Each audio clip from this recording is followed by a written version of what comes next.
What's up, everybody? Lagging the balls here. Darren Morgan, 483 versus Chad Andreessen, 482. 9-ball match, 400 in the middle. Welcome. Race to 11. Yep, race to 11. Thank you. Welcome.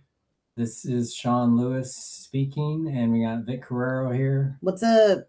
We are Easy Street Billiards. Oh, yeah. Streaming from the house at this point.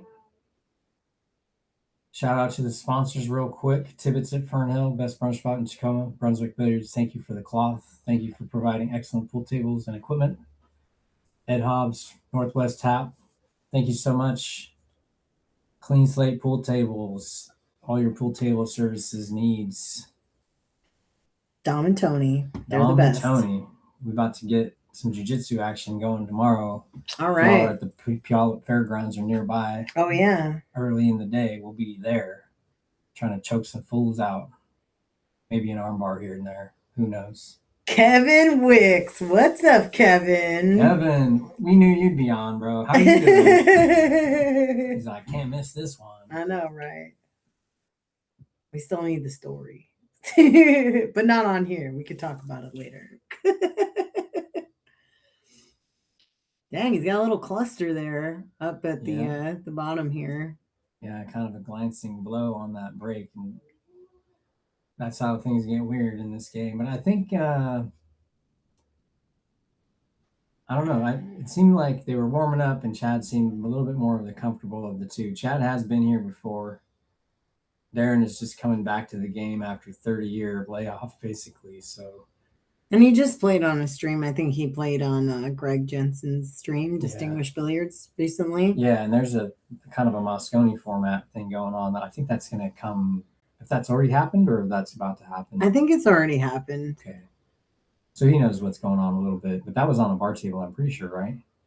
I don't think I don't think it was on a 9-footer, yeah. Yeah. Lisa, what's up? Miss you, girl.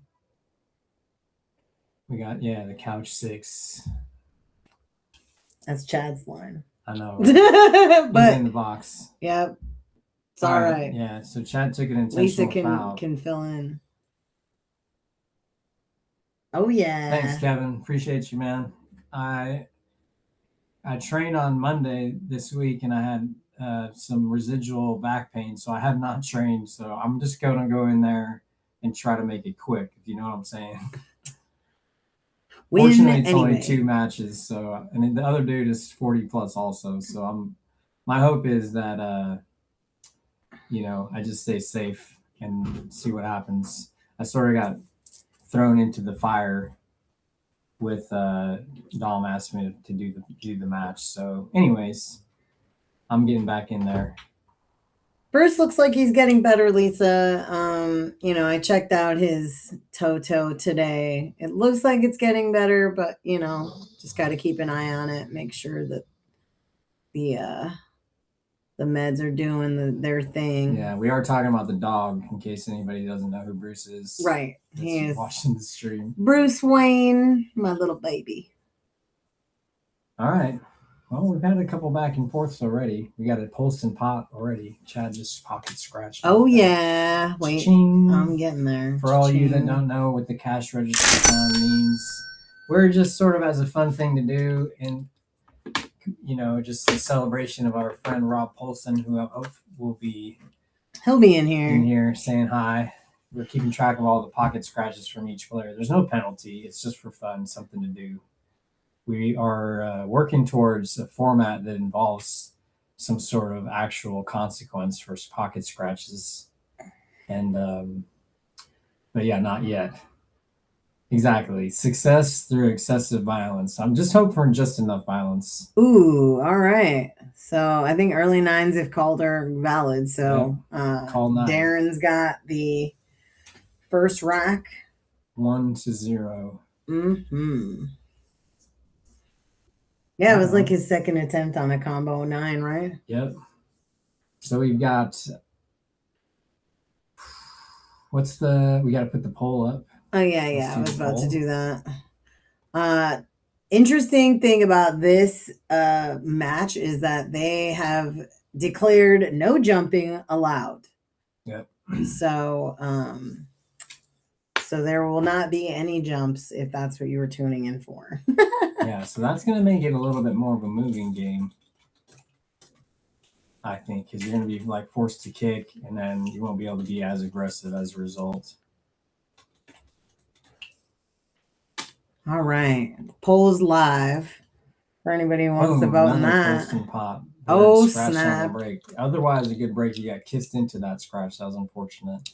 All right, this is Chad's first 1-1. Let me get the cha-ching. As always, thank you for watching this stream. Yeah, thanks for tuning in. Please like and subscribe if you care to support the stream. I know. Sorry. Like and subscribe, share, etc. Good shape. We thank everybody for joining us, even for a brief moment. It really means a lot if you can like and subscribe. Yeah. Even if you don't watch another video, we're just building this channel. We're continuing to add new content. We're doing several different new formats that are kind of in testing stages that look like they're taking off. So I guess we can go over a little bit of that while this is all going on. Wednesdays we're doing a kind of a King of the Hill format. Titan of the table to add some drama. It's been dramatic. I mean, yeah, it needs to have added drama. It's been so much drama. Kevin, yeah, no jumping is going to be easier to play safe. Don't have to lock them up to just, yeah, exactly. The safety game is going to be a little different.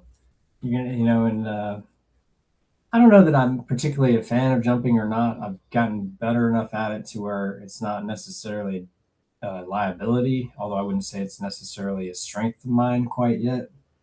It's just one other thing that you have to practice in order to be good at it, you know. So, but it doesn't change the dynamic a little bit. See, Chad's you just gotta make this ball. I might use like a touch of left to come straight up table. Ooh. Yeah, I don't think the left grabbed there if he tried it, or he just played the natural, which is fine too. You're just leaving yourself a longer shot like this. You just roll this in, maybe go below the 6 and shoot it up table. Not much else to do here. Safety, you might try to bank the ball around a little bit, but I could see you banking this ball into the bottom left too if you want to get a little bit spicy. Nice shot. Really nice. Played the speed, little overrolled from what you want, but honestly, this is an easier shot than that 5 ball, so why not? Right. The only thing is getting past that side pocket, you know, sometimes. Right. The point just jumps out in front of the ball. Overcut it just a little bit.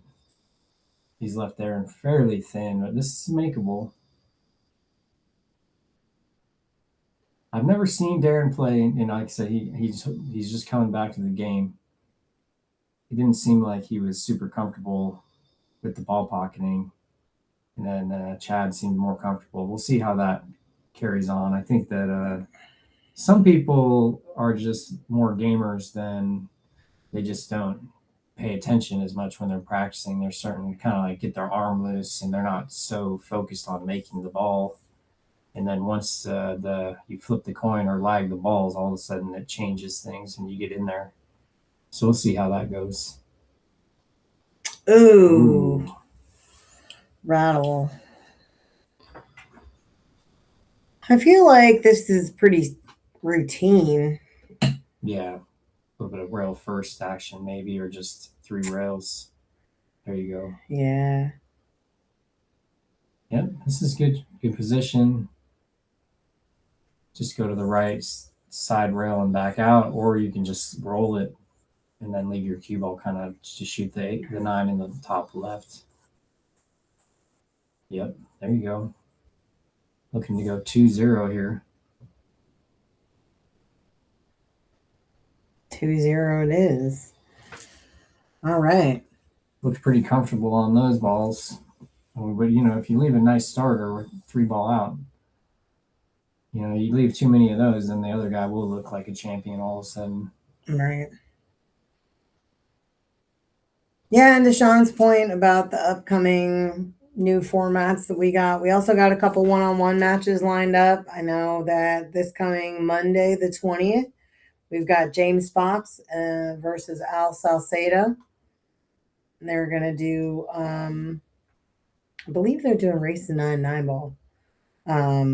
And then we've got our next round of Titan of the Table. Bologna, reigning Titan, against Kelso Woodwick. Yeah, that's going to be amazing. 16-6 race. Yes, absolutely. The winner of each week, if we didn't really finish talking about it, it just stays on for the next week. So Bo's going to continue to play until he loses.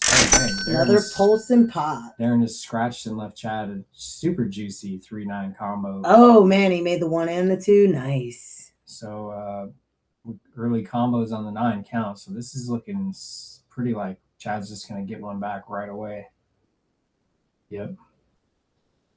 Called it. 9. Easy. Just make sure you do this right, you know? Boom. Yep. All right. Well, that one cost him. Catching back-to-back 16-6 races. Hey, that's what he signed up for, Kevin. But yeah, I mean, he's down, you know, and I think that he was saying on the last one that there was like probably some of the most pressure he's felt giving up 10 games, you know, and now he's got a little bit of experience with that format. So he might be, you know, a little more used to it going in. Kelso definitely has the game advantage.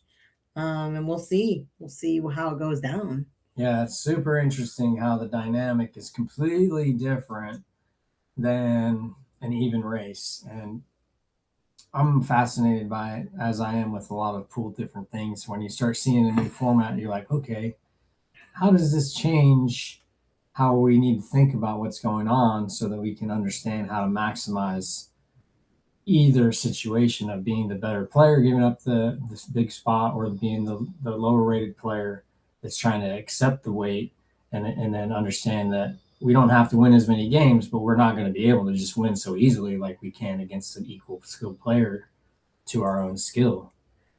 To be fair, Kevin, it's a list situation. Yep. If you get on the list, you're next. And that's how it goes. So, it's not my fault that nobody else that was 580 wanted to get in there before Kelso said he wanted to get in there. That's. And John Bay was the first one to throw his name in that. I had asked Bo initially because I know that he wanted to get back right away after losing pretty decisively against PJ in that winner take all. And I was like, well, I'm going to give Bo a chance to come back. Wednesday's his day off. Maybe he'll want to do this new format. Because we need to get people that are going to say yes right away to something, even though it's a little bit new. And he was like, I'm in. I don't care. So I was like, sweet. So then I just had to find one more. John Bay was the first guy. Kelso, second guy. We got a list brewing. Well, it's interesting. We have a list, but the list is after two more people. That's true. Right? I did get a couple of I will do it, but I can't do it quite yet. And I was like, all right, I'll put you in for these weeks just to build it up to where we know it's going to continue on. And then from there, now we have we're in set up through October, maybe, right? Yeah. So that's cool. Ooh. Got away with it? Kind of, not really. I think the bank is there, though. Bank's always there. No. You know better than me, maybe. The banks are open on this shot for sure. Yeah, so I did I don't know if y'all followed the Thursday AMAs that we do. I did basically a breakdown of different scenarios that I've seen, because we've done several of these medium fair matches already. And I've had enough time to kind of study it and then see kind of how people are reacting and responding to this situation, and giving them a little bit more of my opinion about it. Obviously, I don't know everything about pool. If I did, I wouldn't be here probably. But with that being said, I think that it's a really interesting format, and there's a lot to be gained from both players with this format. And that's why I really like it, because it gives an opportunity for both players to really grow and test themselves in an unfamiliar situation.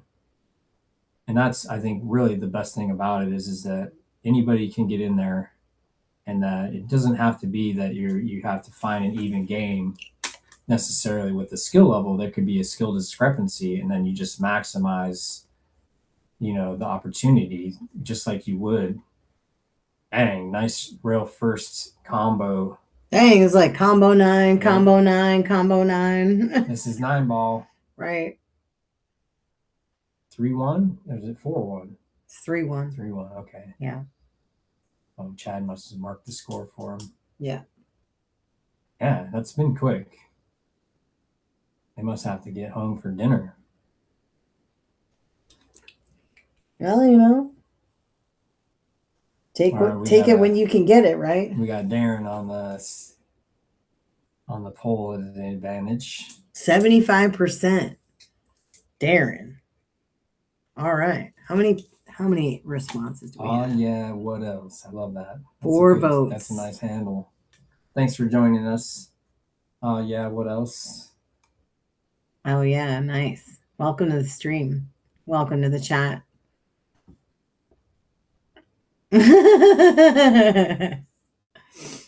Yep.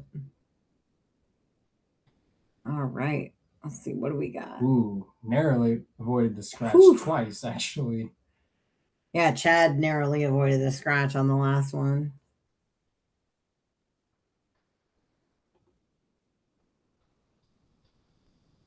Pretty all up on this one ball here. Mm-hmm.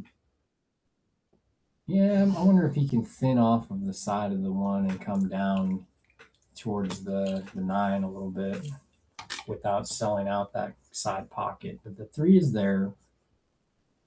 Otherwise, you might elevate and try to do like a masse type shot, like maybe much elevation, but this might work and just draw back with the cue ball to create separation, and maybe he can make the one. Pretty good shot. I think he's might be fully covered there. Have to kick at it. A little masse, okay. Swerve. Oof. Nice hit. Leaked out a little bit. Yeah. Yeah, and then also on Tight End of the Table, we will be doing the draw for our next winner take all 10-ball tournament, which we just announced the players today. We got Todd Shirley, Ray Pistoresi, Brian Trudeau, and Christian Iberger. Yeah, so a mix of high 400 to 601. Yeah, up to 601, and kind of a like incrementally fairly close gaps between like 490 something to 530 to 580 to 85. Yeah, 585. So a little bit of a gap there between Ray and Brian, but it's going to be a little bit less significant weight spots between these players, so it should be more in line with like a lot more like 11 to 14 stuff like that. 12 to 10s instead of the 16 to 6 that happened and will happen again. But that's the thing, is that these players are the skill differential in their Fargos say that this is the game that is fairly close as far as the numbers and statistics. So statistics are mostly undefeated in all of time. So you have to really draw yourself away from what it is, because if you start paying too much attention to what you think the score is supposed to be, then now you basically are just drawing it to yourself. Dang, this is in the hole. Cha-ching. Cha-ching. Now the question here is the 8 past the 9 in that bottom left? Looks like it may not. It may though. Holston pot for DERON. One more time. See, Chad's repping the Northwest Tap League. Oh, yeah. Like we do. One of the Easy Street sponsors. And one of the most, he's been doing a lot for pool over the many, many years that I've known Ed. He's just been running this tap league and just growing it. And it's a really nice league format. It's sort of taken over a little bit. In my opinion, it gives a nice balance of being able to allow really solid players on your team without having it be to where you have to like eliminate lower rated players or like mid-level players to accommodate a good player being on your team. Right. Which in the long run allows the team to have more cohesion and be more of like a homies all on the team, like a fam. And it allows you to then continue to improve for quite a while before you might have to find a new team and break off, so that's a cool thing that I appreciate about it. It's a little bit more personal than like the BCA league, which is more like you sign up so that you can get your league, you get your qualifying games in so you can qualify for the high level tournaments, which is kind of the way BCA is. And then the APA, obviously, it's kind of like a new player league. So once you got some experience in APA, then you might have to find another avenue to get a little bit stiffer competition. And TAP is kind of a good place to go for that, I would say. I like hitting this like a little bit to the left of center, just a touch, and just play safe on it. I like put the cue ball. Maybe the carom on the 9 is there, thin off the 8 into the 9. Yeah. Doesn't look like he called that. No, and he's dink. See how DERON's like draw stroke is to just punch straight across, make this 8 stay above the 9 and get a good angle. And we got Brian in the house. Welcome. Nope. He's going forward with it. Is he going to leave the side pocket? Maybe a bank shot? It looks cuttable in the side pocket. It's steep and backwards, but it could be done. Yeah. But I don't know if Chad's comfortable with that. Because then if you do that, then you could just go 3 rails around. Yeah, it looks a little thin to me for the bank in that shape. I might, or not the bank, but the cut. I like the bank with shape more than that. Ooh. All right. Ooh, that's left it really juicy for DERON. Yeah, it looks like it's angled a little bit too. Yeah, just I feel like if he hits it soft, it should be fine. Yeah, nice and low with not very much cue ball speed. Yep. Ooh. Whoa, drama. Right to it. Ooh, dang. They're besties now. Yep. Oh, yeah. Now what? Not doing himself any favors here. Yeah, I think I like, you kind of almost feel like you got to... He's trying to bank it to the top right corner. Yeah, we'll see if he can get enough speed on it being that close together without maybe potentially making a bad hit if he goes towards the 9 with the stick. Mm-hmm. Okay, he's going to play off of it. I wonder if the tangent is towards the scratch. It's not. But he sold it out. Sold out a thin one, but I think that Chad's got a good opportunity here. Just got to make a good cut. Yep. Yeah, it's like steeper than you would like, but not makeable. Yeah, it's definitely makeable, right? It's not so like insane. He's a little stretched out though. Yeah, he's gonna play the cut.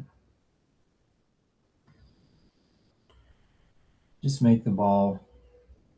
Ooh, left it hanging. Brutal.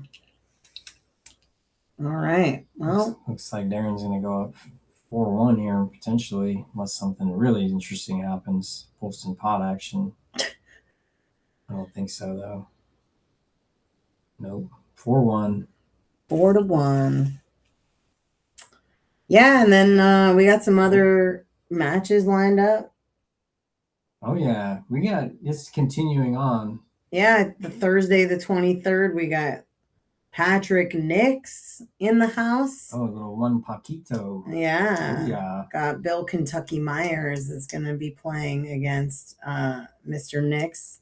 My favorite game, one pocket. Oh, yeah. And then we kick off our second winner take all round 1 on the 27th. And the next Titan of the Table will be on the 29th. We will announce the player at the end of the Bo versus Kelso match. Yep. At the end of the match, we'll announce the player for the next week. Mm-hmm. Just to keep a little bit of drama. We do have a list for that. If you want to get on it, we can pin the form to that. Which one? Titan of the Table? Either one, or the winner take all. Well, we don't have a form for winner take all because we are not taking entries for that yet. No, we got to set dates for the third one. But if you're looking to get a one-on-one match just like this, there is a form to put your information in. Your forms for everything. And then we will work on it as best we can. You know, we do appreciate if people are willing to put a few bucks up. The bigger the number, the more exciting it is for both the players and the viewers and us. We're not asking people to go so hard that their mortgage is in play. But if you want to, we're fully willing to commentate and I will be into it. Trust me. If you want me to talk about it, I love it, man. I think seems like there's a lot of people that enjoy having myself as being a pretty high level player commentating and giving a little bit of the play-by-play so people can, when they watch back later, because my expectation is that everyone that's playing on this stream is going to watch themselves play. That's part of the benefit of doing a streamed match is to watch yourself play under pressure so that you can go back, make some modifications to your strategy, and then get back in there and hopefully do better. Even if you win, there's always more to do. A little bit, you can be dissatisfied with a few shots that you're like, dang, I really should have took more time, or my process broke down or whatever, or I was just like, it appears as though I have no process maybe, and then at least then you got something to work with. It's just data. You get more data by playing these than you will playing against opponents where you're not having it be a serious match. Chad hit that one rail kick a little bit too thin and bumped the 5. If he had hit it slightly fuller, it would have went wide a bit. Yeah. So here he could play a stop shot safety by banking the 3 towards the 9. Or he can go for it and get perfect position as well. That's another option. Yep, that option's always available. Great shot, Chad. Very nice. Yeah, without being able to see the exact how it's going to bump, I don't want to like assume. That's the interesting thing, right? We're not in there. I'm overrolled there. I like to be a little bit straighter on the 5. Now he's going to have to play and avoid the 8 being in play when he cuts that 7. I don't think you can hit it soft enough to avoid. You can go up and back though, right? Yeah, exactly. Ooh. See, now he's a little weird. Uh-oh. Cue ball. Oh no. Cha-ching. Cha-ching. Chad is having a little bit of a rough start here. He's had that 3-9 with ball in hand. Other than that, Darren's gotten every game. See if Darren can get his easy position here. Pretty routine. Maybe just draw back one ball to get just a little bit of an angle. Yeah, that's a little bit more than I like. Although he is like 6'5", so this isn't that much of a stretch. For me, I would be like, dang, bro, this is tough. He's pretty manageable from him. He doesn't even need the bridge. Trickled it in. It's a little thin. Totally manageable. On this shot, because you're a little bit thin, it's hard to play double the rails. But I think playing just to make it naturally, you could potentially scratch in the left side or the top left. Yeah, he put in a nice shot. Darren's up pretty comfortable 5-1. with these 3 ball outs. He's getting there. Yep.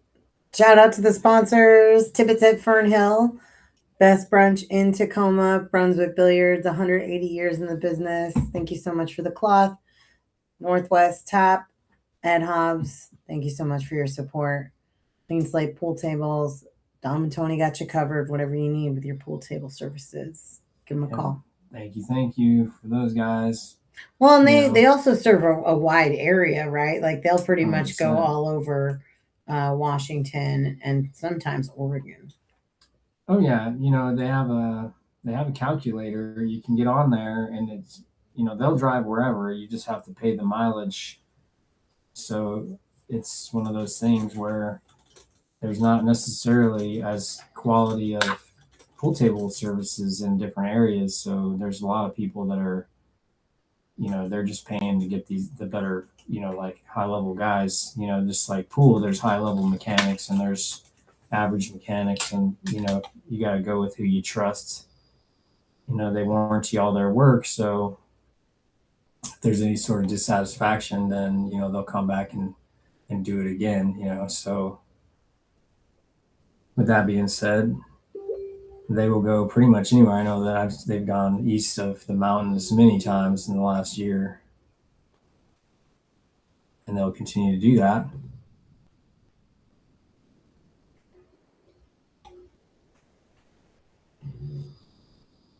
All right, I think we got a good chance of this combo. It's a little tree topped over the 6, which makes it a little bit more difficult, but it's a big pocket. All right. He may not want to shoot this all the way down. He may want to, though. Kind of up to you here. Looks like he's going to play safe with a little bit of draw, keep the cue ball at the bottom of the table and bank the 2 towards the middle. Good shot.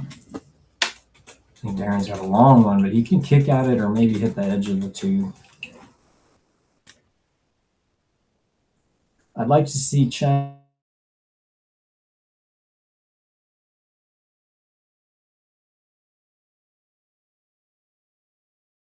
stay in this game.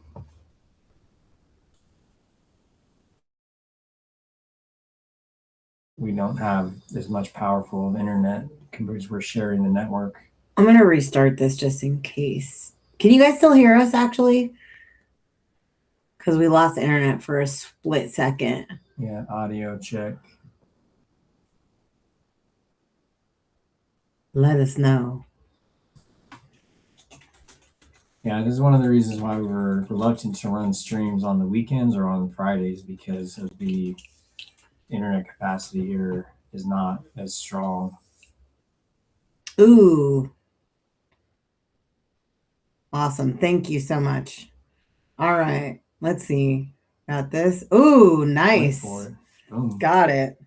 He's taking those 3 9s very seriously. Thanks, Kevin. Appreciate you.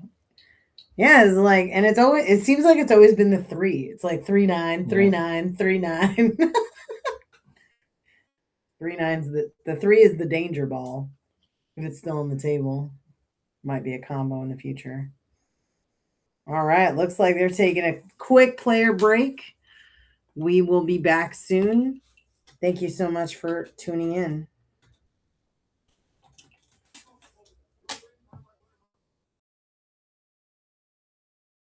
$40 in here. Whoop.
Come on. All right, we're back. We're getting the dog inside, so you see a little clickety clack here.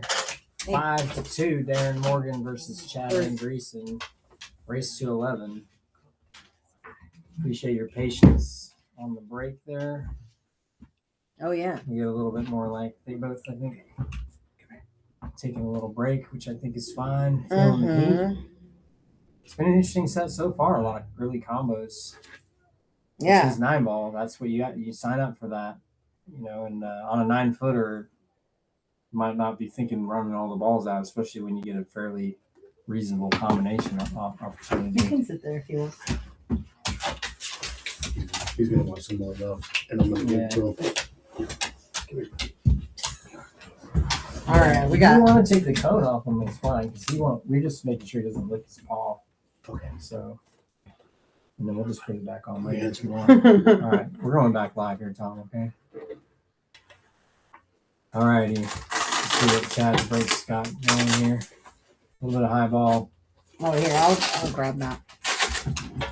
All right, we're taking the cone of shame off the dog so Tom can have a little bit more swing. Okay. Sorry about that noise, everybody. Should have went on mute. So we got 7 balls on the table. Looks like the 3-6 might go.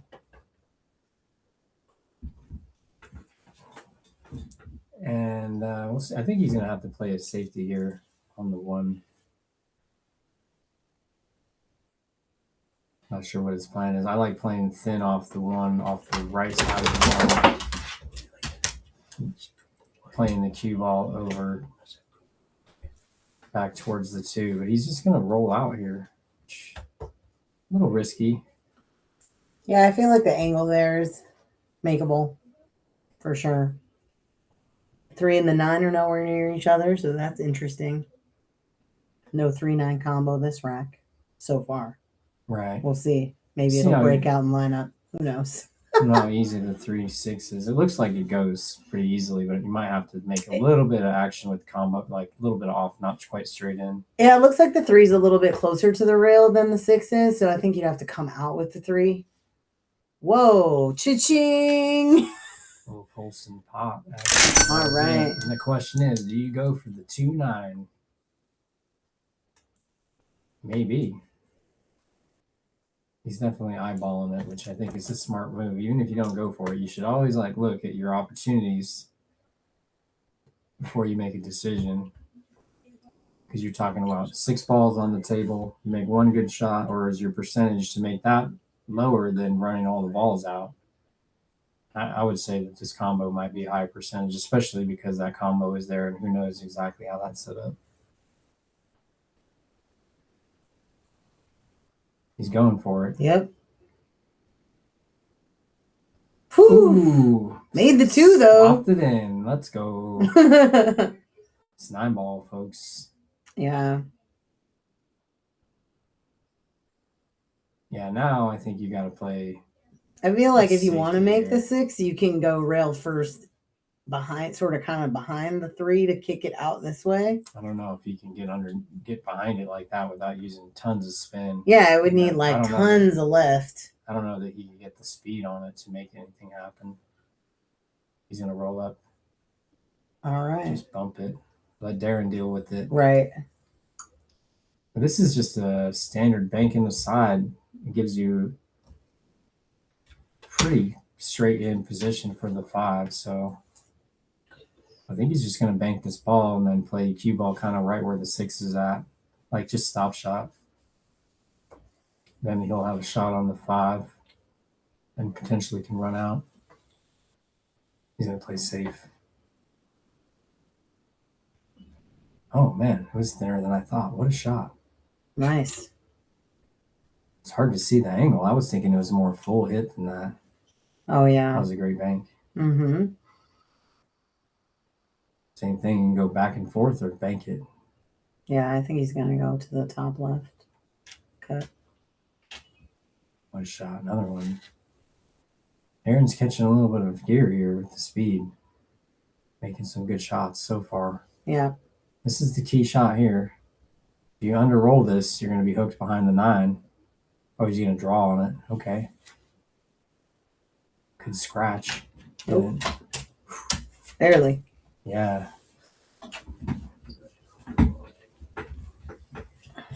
Pretty solid ball pocketing here. Yeah, so far so good.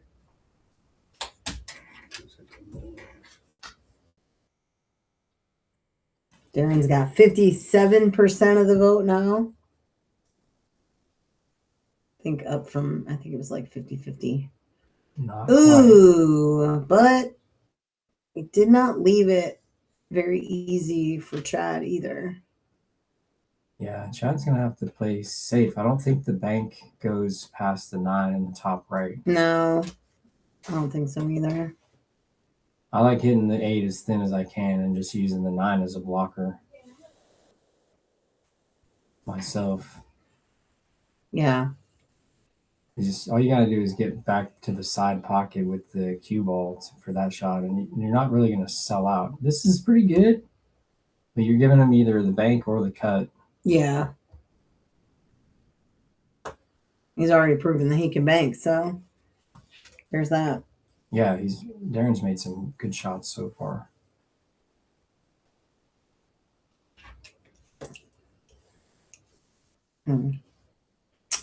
Missed right. it again, This but now time- he's sold out. So Yeah. Chad's got an opportunity here to put another game on the board. Get to 5-3 potentially. Let's see what Chad's position. You go back and forth here with a little bit of draw. Play the short side, which I like here. Play the longer shot, but you have a nicer angle, less difficulty with playing position for it and leaving yourself potentially tougher on the 9. So that makes sense versus going for a little bit better position. Ooh. Not hit that very well. Just got to shake it off here. Darren is not guaranteed to make this ball.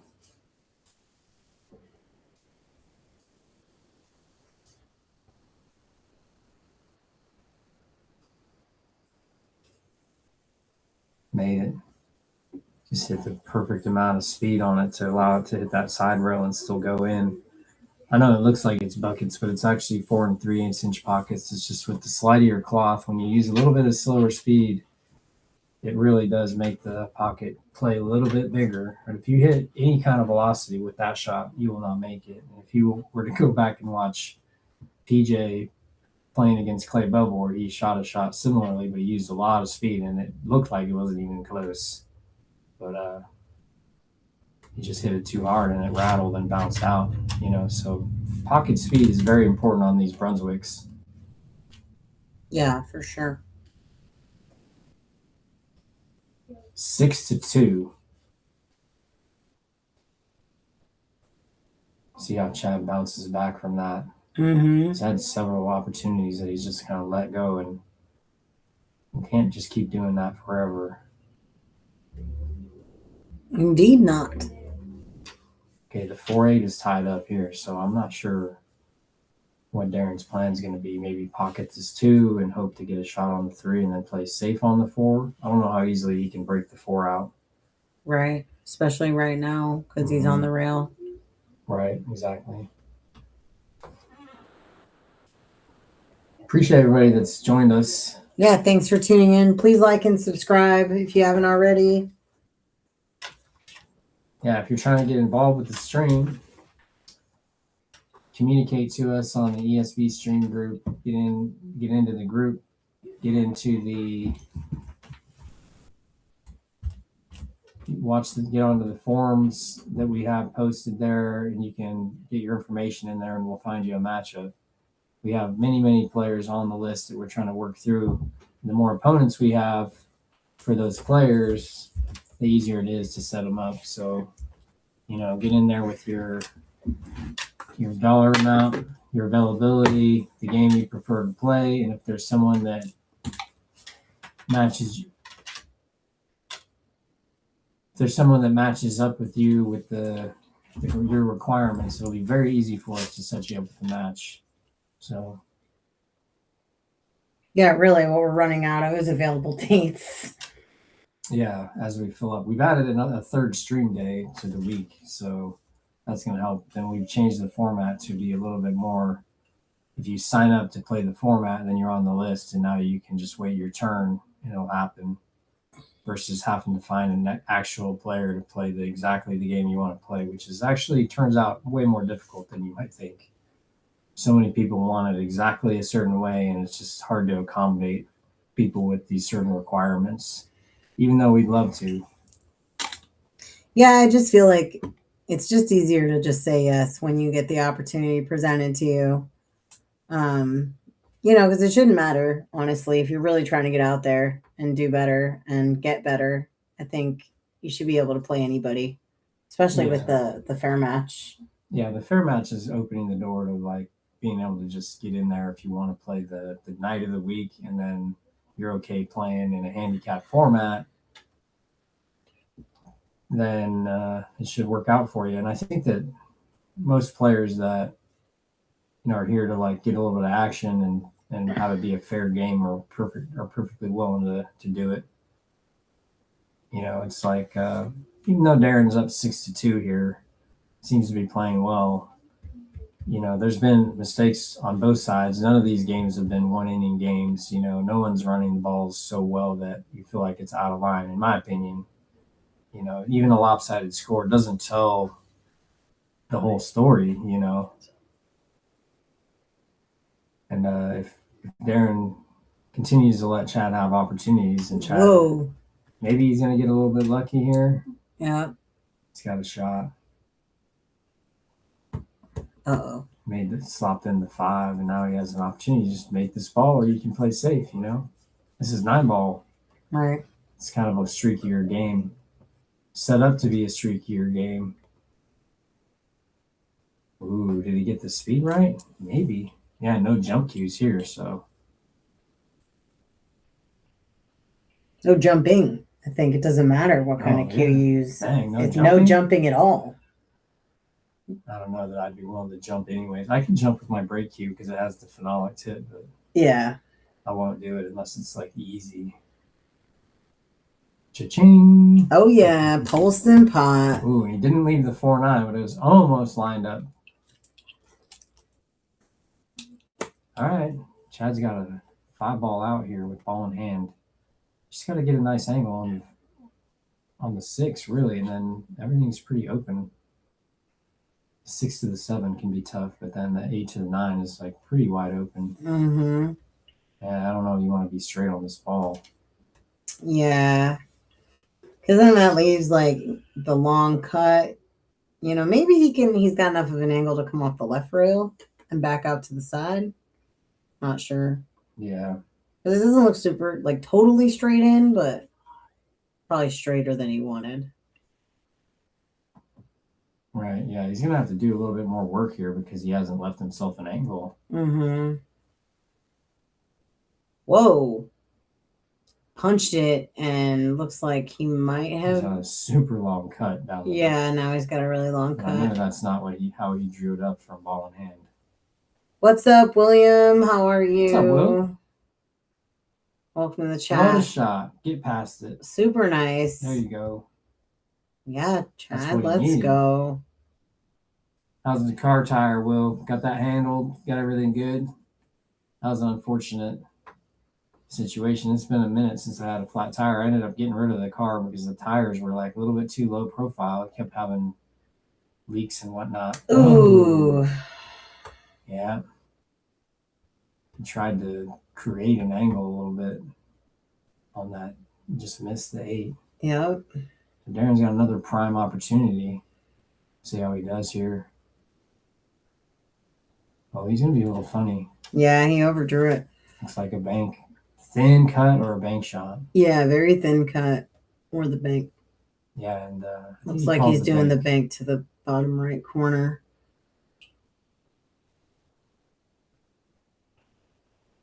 Missed it and left a shot.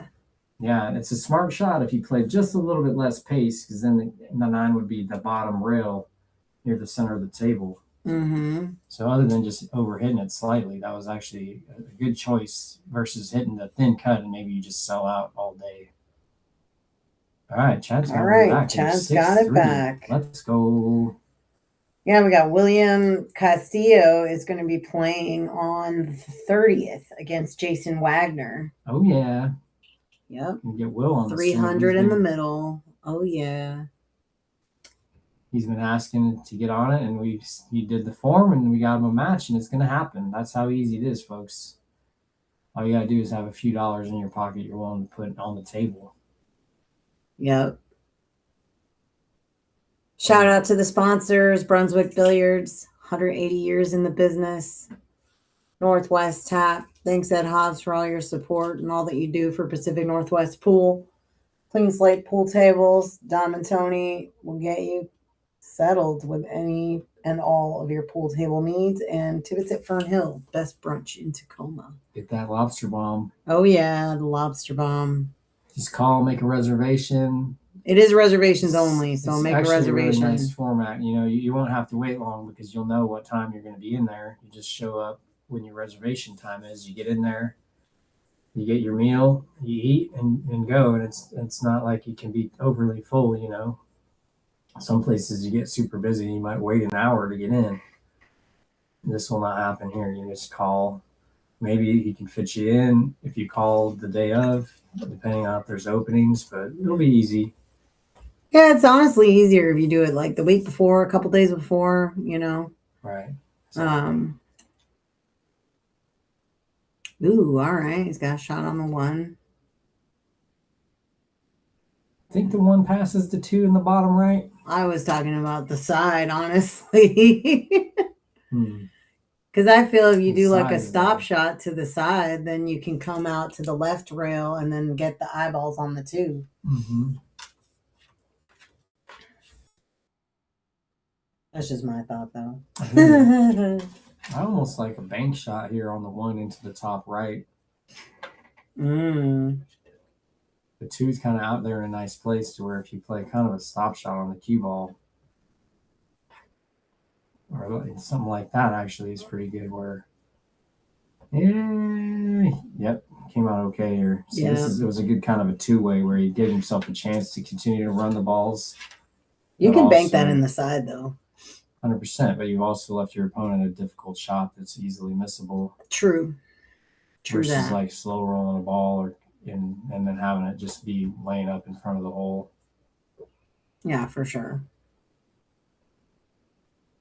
He was going for the thin one and just kicked at it instead, missed it all the way, but it's worked out for him. I don't think he was playing to kick that ball. I think he was thinning it. Yeah, that makes sense. I feel like this one's a thin cut. You could just... That's what I would shoot anyway. Or you could safety, which I never do. But I should do more of that. There's still time.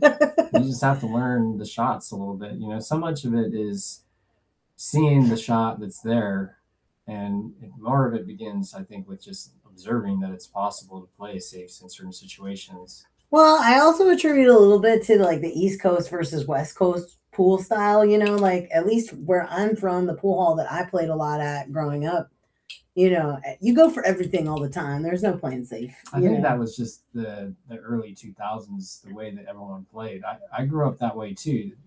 It's just that as you get better and, you know, if you're putting money on the line, people are not just letting you, you know, they're not just going for everything. Mm-hmm. You know, people. No, I got that. You know, I'm just saying that that's kind of where I'm at with it. You know, I'm working on it though. I'm getting better at it. Better every day. 100%. And Darren sold out that side pocket shot. Really good opportunity for Chad if you can just get on this 8-ball. Really, everything else is pretty much laying out there. Yeah. You do a back and forth on the 3. I think it passes the 7. Looks to me like he looked at it and he's okay with it. Okay. Nice. 6 in the top right past the 7. Now, if it doesn't go, you got to go back and forth. Yeah. In which case, he should have looked at that earlier. Right. Because he could have played anywhere with the cue ball from the 2 to the 3. Yeah, it does go. Yeah, on the rail, a little tough. You want to be off the rail, especially on a 9-footer. Yeah. It's so tough to get around the table if you're on the rail because every little bit of elevation, a little bit of swerve or squirt, it just maximizes your error. Ooh. Too close. He's trying to go above the 7 and he couldn't get that extra little bit. See what he does here. You can do a draw. Hit it in the side pocket. I might just thin off the right side of the 7 and go down to the bottom right area of the table. Hit it as thin as you can. Mm-hmm. And just leave DERON long and hope that he goes for a bank or a cut and doesn't get there. I don't think that I want to be getting too froggy with trying to make this ball when looks like they're just not frozen maybe. Yeah, No, they're not frozen. As long as the tangent line isn't a scratch. Ooh. That made it a little easier than you wanted it to be. Yeah, if he had cleared the 8, it would have been way harder. Aaron's got a good opportunity, but this is a 9-foot table. Right. Every shot that even though you think is a sellout, who knows, man? Exactly. Case in point. Yeah, on a bar table, you'd be like, dang it. On the 9-footer, you're still dang it, but at the same time, you're like, the guy might be like, he might also say dang it shortly after you say it. Yeah, for sure. That's it's really an interesting game on a 9-footer compared to the differences. It's like every shot is just a little bit further away, requires your technique to be just a little bit more pure. You got to have a little bit more stroke for every single shot. Some shots you need a lot more, and then the fact that that can kind of like get in your head where you might use, you might be capable of the shot, but you might get feel a little bit of nerves, and then now the tightness in your stroke makes you miss. That's a good shot. It looks like he's going to come up really nice. Mm-hmm. Good recovery. Easy stop shot. Yep.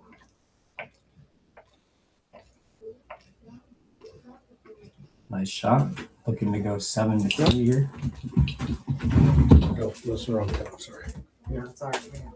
Yeah. Cone's got to go back, buddy. 7-3.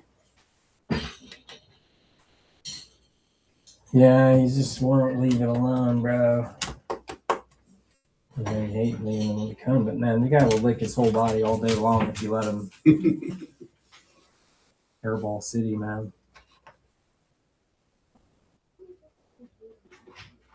All right, back on here. Well, 7-3. It's been a match so far. Both ways it could have gone a little different. So we're rooting for Hill, as always. It's a good pool to watch. Get these guys feeling a little bit of pressure. Thanks, everybody, for joining us once again. Please like and subscribe. Share if you can. We got a lot of stuff coming up. If you want to put your notifications on, help us grow our channel in the future as we eventually segue this stream to our pool hall, which we're going to open sooner or later. Looking like sooner at this point. We can't make the announcement quite yet. However, we will at some point. And at that point, you're going to be subscribing anyways if you haven't already. So you might as well do it now. Oh, yeah. Because we're going to be having high-level pool tournaments. Definitely going to have pros being streamed on our channel. That's going to happen. I'll be playing more pool once we get the pool hall open. So, even though I'm not playing on any of these streams, I will be once we open. Oh, yeah. And then my Fargo is destined to get a little bit higher because I'll be playing more instead of just building this business up, trying to make it all get better and better for everybody. See what DERON's got here, this thin cut. If he can avoid the scratch, which I think is going to happen if he just makes it and doesn't hit it too thinly. Rob Polston, the man, the myth, the legend. What is up? Welcome. We got quite a few cha-chings today. Yeah, man. The sub 500 cha-ching level is definitely higher. Definitely not as high as Brian and John's match. Yeah, the low 400 to high 300 range is certainly, on a 9-footer especially, it's like, man, the pockets are huge somehow for the cue ball. Not so much for the object balls. Nice. All right, Chad's doing good here. Yeah, it's like a nice spread. Sorry. Yeah, talking to Rob, I was like, normally you play pool on your table at home on Fridays, I think, don't you, Robert? You got something going on today? He's got it up on the big screen. Appreciate you, dude. Nice. Checking in for a couple minutes. Love it.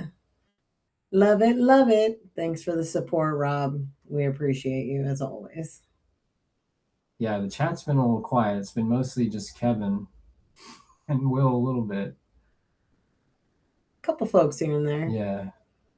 Yeah, that match we had the other day was on fire with the chat. Oh, yeah, the John Bay and Bo. The John Bay and Bo match, and then also the Clay PJ finals was wild. Oh, nice. He's at Penalty Box. Penalty Box. Are they playing us at Penalty Box right now? Give us the insider scoop. Oh, okay. You playing on your table on Saturdays. Got it. Scoping out the community. What are you guys all doing? I know, right?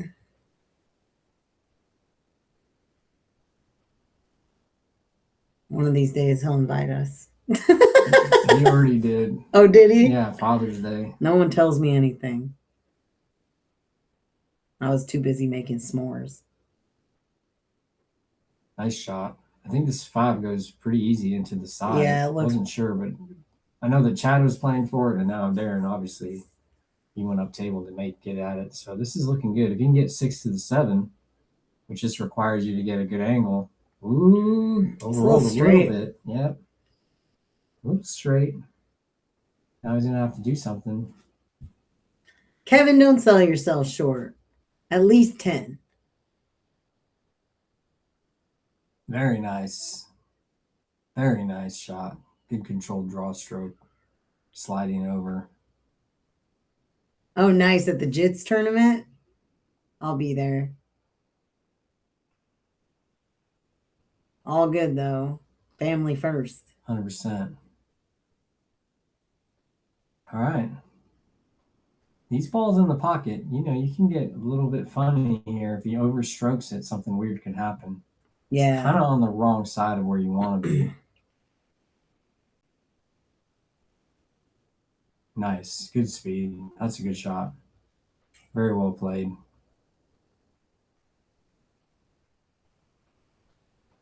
Of course, Kevin, anytime.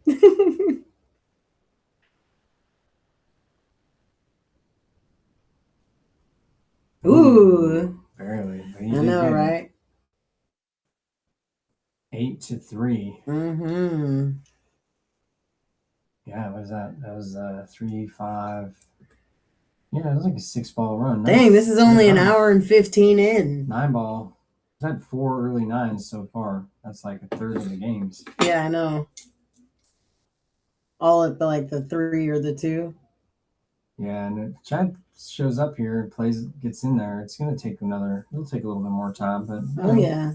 9-ball is always faster. It's set up to be that way. Oh, poor baby. Bro, come here, buddy. I'll get you here. I got you. All right, we're back. We're dealing with the cone of shame here. Poor Bruce.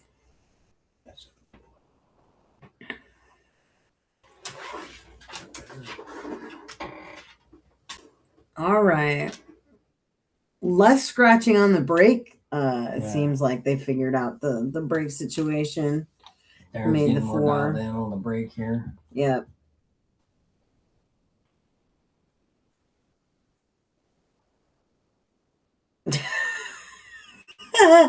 Channeling his inner large feline. The big cat. I was just like, interesting.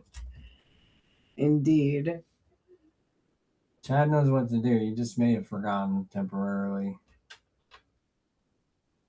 Yeah. Overcut it. Ooh. All right. Yeah, just left Chad tough though. Yeah. This has also got the 9 there to get around as well. I think you're gonna play safe here most of the time. Because the Would 9 you go is, the right side of the or the left Yeah. side? I would be playing like a quarter ball hit on the left side of the 1, and you're just trying to bank the 1 towards the 2 ball basically, and then just playing the speed of the cue ball down back to the bottom of the table where he's at right there. Just exactly like that. That was actually really nice. You didn't even have to hit that thing. That was sweet. Yep. I think the bank's there. Yeah, the bank's there. It might be a double kiss. I don't think so. I guess depending on how you hit it, right? Yeah, I mean, if you make it, it's not obviously, but if you don't make it, it's probably double kissing is why. Double kiss. Yeah, you hit it too full. Exactly. Which maybe I don't know.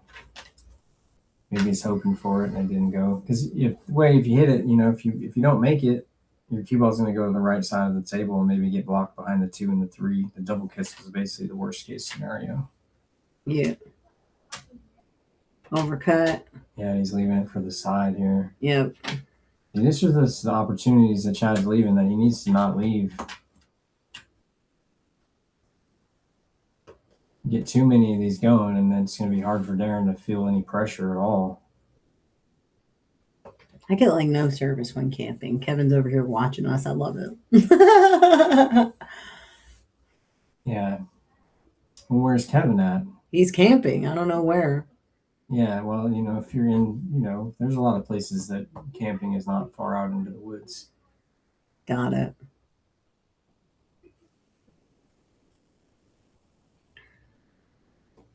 Two looks like it goes past the 3 pretty easy here. Long shot though. Didn't quite get there. Yeah, this is a golden opportunity. Come on, Chad. We're pulling for the Hill Thriller. Let's go. This is where you just gotta figure it out, like what is it that I'm doing here that I shouldn't be doing, and just stop that. Get back to doing it the right way. There you go. That's part of the reason why you're out here is just to get the experience and be like, okay, well, what am I doing good of all these things, and then just lean in on that. Figure out what was working when it was working.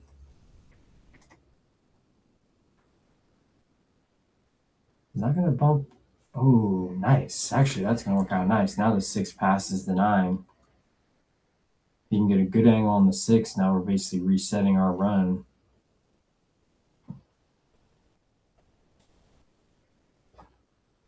Wife's family reunion. Nice.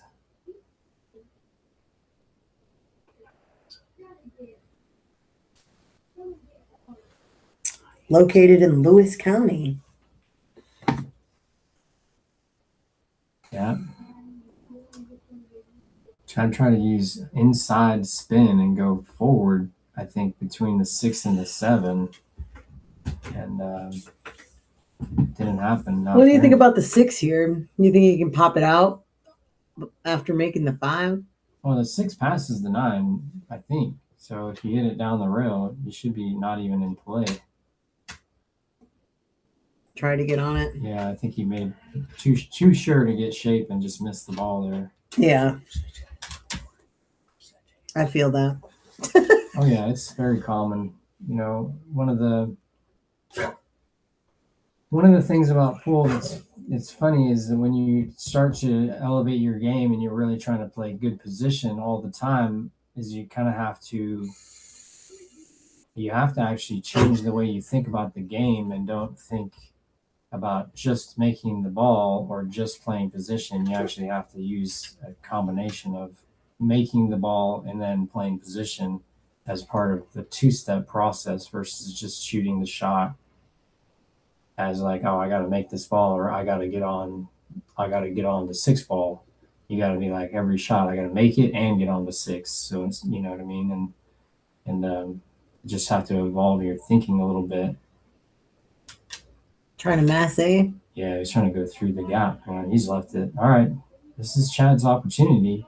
Ball in hand, let's go. He's had these moments. Now it's just a matter of executing. You know, I'd shoot the 5 in the left side. Yeah, same. Roll up to where you can come straight back over to the 7, Yeah. and then either play one rail position from the 7 to the 8, or I feel like I might play the cue ball like close to or on the rail and then play the 6 in the bottom left to come off the rail and then get shaped for the. What you got to do is 7. not be straight in like this. This is the second time that he's played this straight in. This is why you're not getting out. You got to get an extra like 6 to 8 inches of travel on this ball, so that the natural line of the cue ball sends you towards you're actually not shooting a 6 to 7 foot away shot like this. You got to be 2 to 3 feet away at most on a 9-footer to feel comfortable. You can only make so many of these long shots before you're going to miss. Doesn't matter how good you play. Thanks, Rob. It has been pretty intense over here. We are super rooting for the hill, man. Always and forever.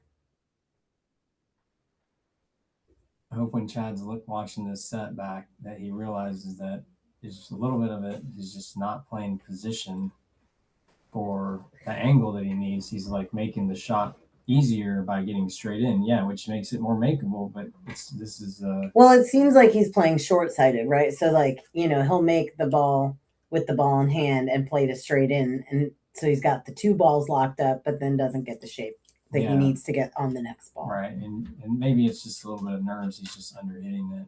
Mm-hmm. All right, this is another good opportunity. Ooh, on the rail. See, but he's got the angle though, so it's like he doesn't really need to do much. Yeah, if you hit it too hard, you'll go way wide. So you kind of just have to let this roll in. Yep. Take a little bit of a longer shot on the 8, but like that. Ooh. Dang, just missed it. Yeah. Well, and it looks like too that like Chad's standing up toward the end of the shot, He's not and comfortable at all. His cue is coming off the table almost like before he's all the way done shooting. Yeah, he's got to reset his whole mindset right now and start over. Yeah, they need a player break. He's accumulated too many negatives in his mind, and he has to shake that off and have like a little bit of positive things happen so he can start rolling with that. It went for the bank, and now he's tied up the 7. That was a nice shot for DERON. Good result. I thought maybe it was going to like hit the rail and bump the 9 away and leave him. I think that Chad can hit the edge of the 7 here though, and avoid the scratch. Yeah. In which case, I think that's what I like to do. I don't know if kicking at it. What is going on? He's gonna make him shoot it. Give him ball in hand with it. About that. Yeah, I feel like you could.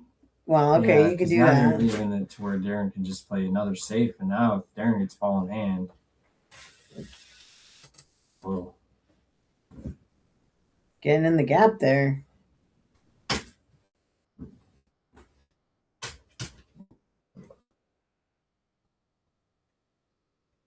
Is he gonna play this? Dang, this is an interesting shot he's looking at. He's taking ball in hand and he's gonna play a rail first kick shot. What? Like kicking into the 7. That's what he looks to be looking at. Maybe he's just checking it. Yeah, I think he was just looking at it. It's kind of a risky shot for Chad to take that intentional when he could have easily kicked it to 7 and made it probably a hit. And even if he sold out the 7 because the 8 was on the side rail, it wasn't necessarily that DERON was going to be able to win so easily. But now, because he moved the 8 off the rail, actually now DERON, if he makes the 7 ball, has more options with the 8. The 8's going to be easier, and that's a disadvantage for Chad.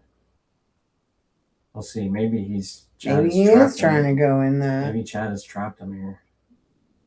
He did. It was a good hit. That was a wild shot. He was definitely going for it. Mm-hmm. Trapped himself there. All right, Chad. Let's go. Yeah, Put it together. Yeah, you gotta win some of these games. Eventually, you gotta do it. Mm-hmm. You know, he's got the game. It's just a question of pulling it together. You know, shaking off the negativity.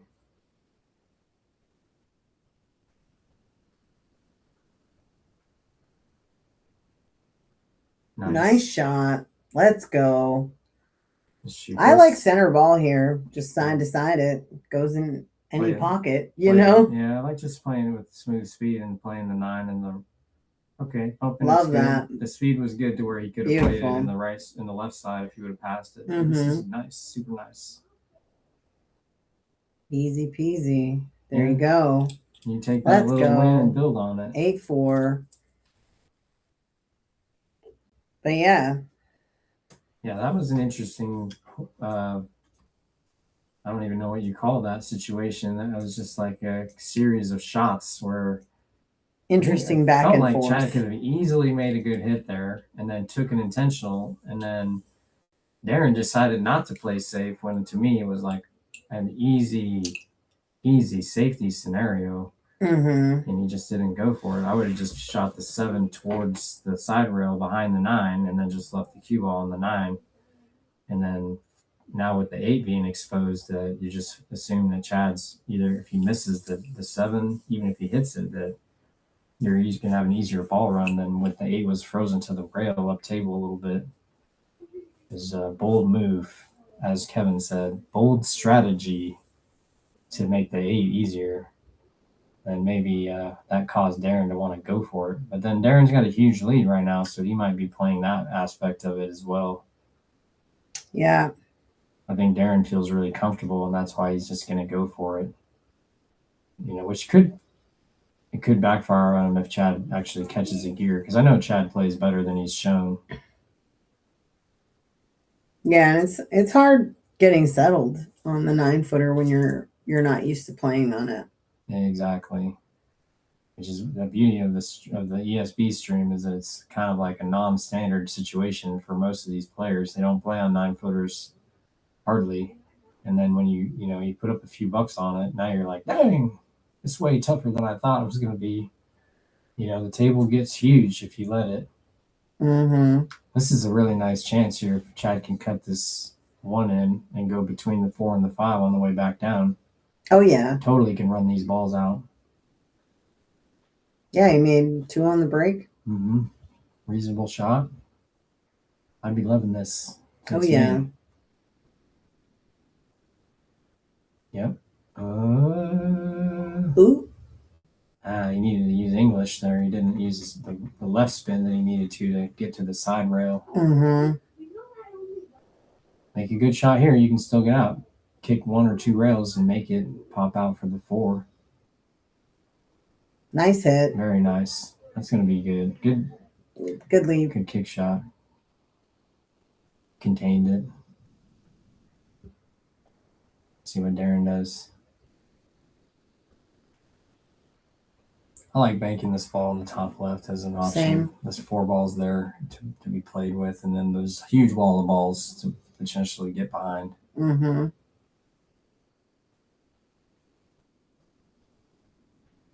You went wide with it for a safe, looks like. So left, I think the edge of it or the kick. I think he's got the gap between the 4-6 and can kick at it. I don't know if he can get the front edge. Maybe. Yeah, I think he can hit it thin. In which case, now I'm playing the cue ball 2 rails back behind the 8. Mm-hmm. No jumping allowed. Nice shot. DERON might have to elevate with left English and spin between the 4 and 6, and then maybe try to send the 2 towards the bottom right with that shot.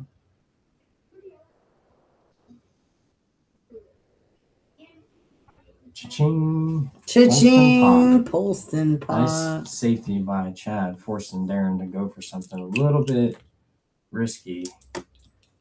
He tried to play it really nice because if he hadn't scratched there, then Chad would be in a really tough spot. All right, Chad. What are you going to do? I played the cue ball back to that exact place Yep. where it's at right now. Yeah, exactly.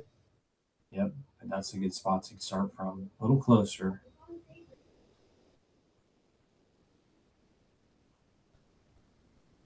Good. You want to get straight in There on you this. go. A little bit too much angle. You want to roll maybe another 2 to 3 inches so you could just cut that 5 in the right side. But now he's going to have to do something a little different. Yeah. You just got to shift on the fly, you know.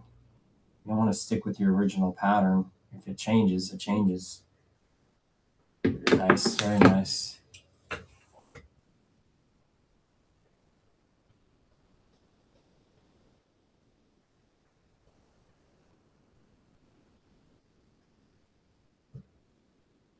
Nice. Very This nice. has been good. Yeah, Chad's got a nice little touch game here Yeah. going. Yeah, if he can string together these 4, well, he got 1 of the 4 already. The last 3, I mean. It'd be looking good to go 8-5. Yep, good shot.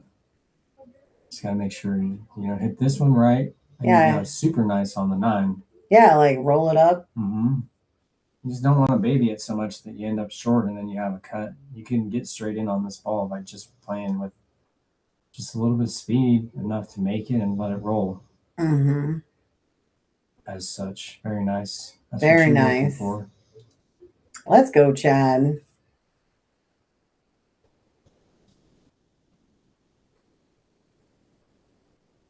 And I like that he's taking his time and like looking at it before getting down. In there. Good job. 8-5. 8-5. Let's go. Hill imminent.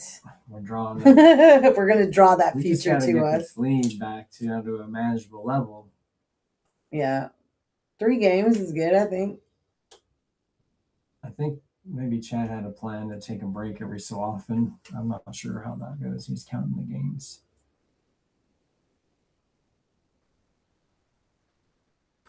All right, 8-5. Thanks for joining us, everybody. It's getting close.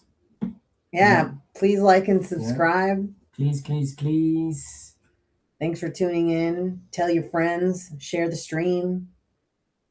Yep. Tell all your friends. Kevin, Just have them jump on for 5 minutes, likes and share. you're cracking tight. me up with that. Sorry. Yeah, if Chad's going to win this just because he doesn't want to hear about it tomorrow, I guess it is what it is. But that's part of the reason why I got better. I didn't like hearing about it. Oh, it looks like Chad's taking the glove off. Talking about cues now. Interesting.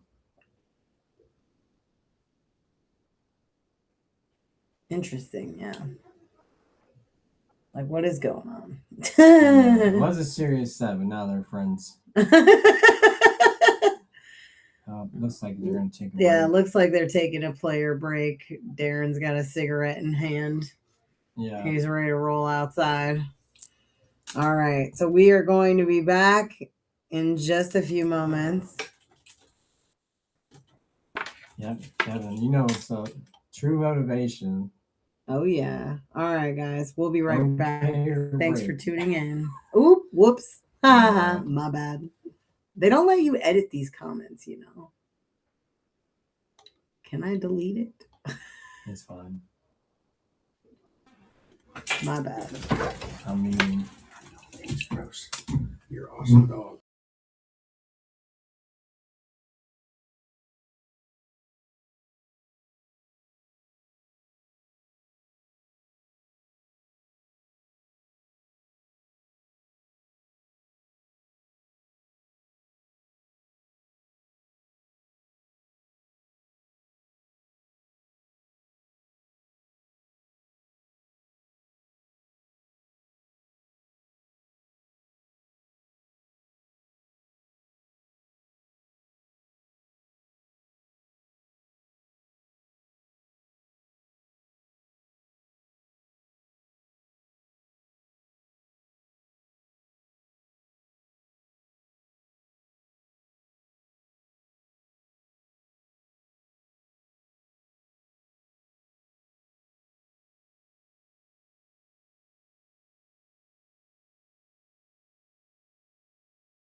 All right. We Oh, wow. are. Oh, yeah. Oh, all right. All right, we're back. Having a little snack break. Apologies if you hear any food noise. We're so hungry. Looks like they're going to start back up here. So we got Chad has crawled his way back to a reasonable situation here. We'll see how he can leverage this last two games and do a little bit more. Yeah. Get it close and potentially pull it to even. Get that hill action. It's definitely getting tighter. Yep. Both players have had plenty of opportunities, and DERON has just came up a little bit on the better side of it so far. But Chad seems like he's starting to figure his life out a little bit, which is nice to see. Yep. And they're doing winter break? Winter break. Love that. As it should be, in my opinion.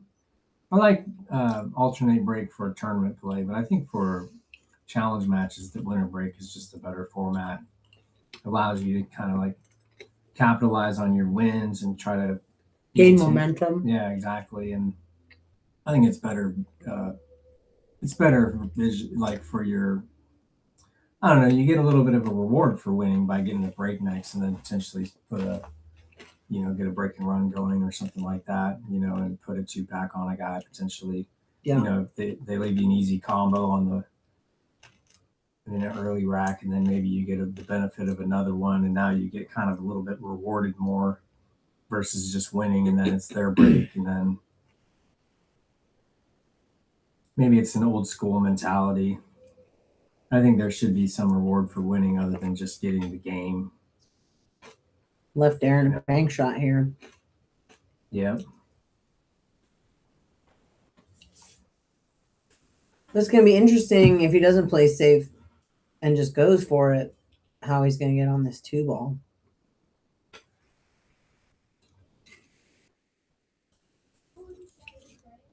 Yeah, I think a bank shot here on the 1, you play with high right English, and you just try to play back over to the right side of the table and play the whatever you get.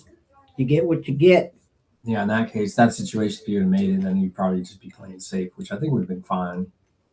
1. I think I would just go for the 1. Yeah, here you got, I think, just play the 1.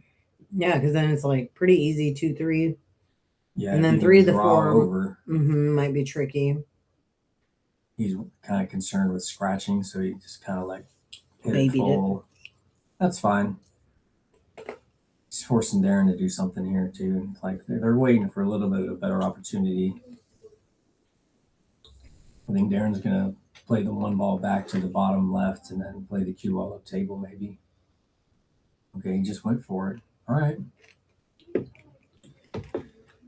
This is actually a good spot now. Now Chad's actually got a reasonable shot to make it and a reasonable opportunity to get position. So if Chad can just make this 1 and draw, hopefully get straight in on the 2, maybe hit the rail and come back out and get straight in on the 2. That's what you like here. Nice shot. A little bit of angle. That's even better. Mm-hmm. You just didn't want to be on the rail for that. You wanted to be off the rail so you can go 1 rail. Now you just got to create an angle. Ooh. Yeah. Maybe he can do it now. Yeah. I can't tell that if he 5 can is make it or not. Yeah, the 5 looks like it might be in the way. But if he can, then he's still good. You're just gonna draw and get above the 8 so that you know what I mean, so that you can shoot above the 8. Ooh. Yeah, man. Too full. With too much speed and it rattled. Maybe a little bit softer speed. Maybe it doesn't rattle there. What's up, Brad Ricky Jr.? How you doing? And yes, it has gone pretty quick due to the propensity of early 9 balls. I think we had 4 3-9 combos at one point. 4, I believe. And they were early on. It was like 3-9, 3-9, 3-9. Almost back to back, yeah. Yeah, like right back to back really quick. And then since then, it's taken a little bit more time. Ooh. Didn't get as much. If he had gotten like a fuller hit on that 5, Chad might have a better angle here, but I don't think Chad can hit it. yeah, I know. That's what I'm saying. Like he I could have like- had an angle on it. I think picking at the 4 here is a reasonable shot. Mhm. Like to the left rail. Yeah. To You make might it. be able to use left or right English and then kind of like go rail first and still make it, which would be good too.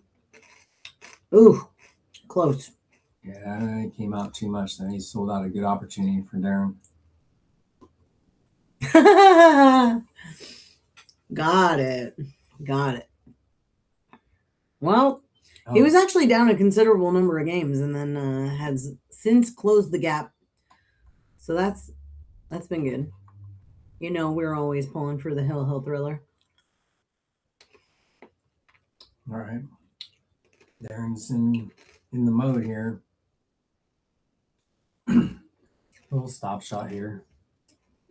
He Interesting. just came down the table a little bit too much. Yeah. I wouldn't have even, I don't know. I feel like just a little follow would have been fine. It was interesting to me that he jacked up on that. But it Very doesn't nice, matter. Very nice. Good 'Cause- recovery. Yep.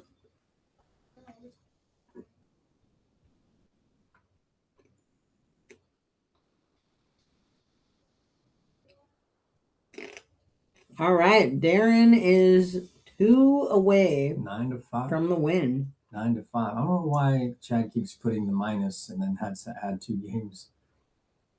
It's interesting. One more. You gotta hit the top. It was 5-8 before, right? It should be 5-9. 9 to 5 right now. There we go. There we go. All right. 400 in the middle. Let's go. 6-2 race. Shout out to the sponsors, Clean Slate Pool Tables, best pool table services in Tacoma, Tibbitts at Fernhill, best brunch in Tacoma, Brunswick Billiards, 180 years in the business. Thank you for the cloth, and Northwest Tap at Hobbs. You're the man. Thanks for all that you do. Let's go.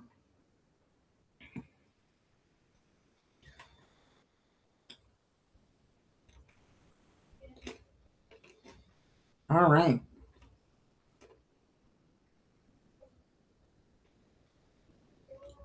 Holston pot. Ooh, On the cha-ching. break on scratch on the break. The 3 break scratches in the pocket for Darren.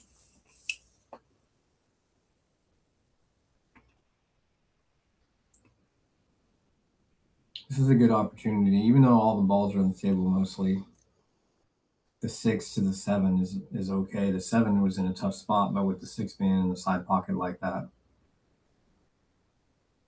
it's pretty manageable.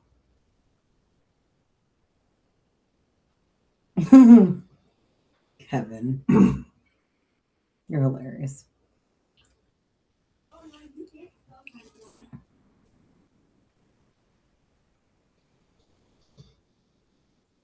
Ooh. Yeah. Did he get Chad's, lucky? Ooh. No. Dang. Chad's been struggling anytime he has to put some speed on the ball. His game is really more well suited for like slow, more of a finesse than any kind of power. Anytime he's had to put power on the ball, he's just not really gone there. And that's a little bit kind of like bar table style play, which is that you just bump the ball. You play pocket speed for a lot of shots. You don't have to stroke the ball as much. Right. And it just leads you to kind of being a little bit limited on these 9-footers. And Darren is not struggling with that. Right. Darren said that he prefers to play on a 9-footer, so I think he's excited to like let his stroke out a little bit. Yeah. Even though he's not making them all, that one could have missed, but he hit it good enough. Yep. His position play is good. Now, if he can just get to the 7, then he's got a really good chance to take this one down and just put the ultimate amount of heat on Chad possible. Yep. I would have thought he would want to be on the other side of the 6 here. I think he was trying to get above it and just didn't get there. Yeah.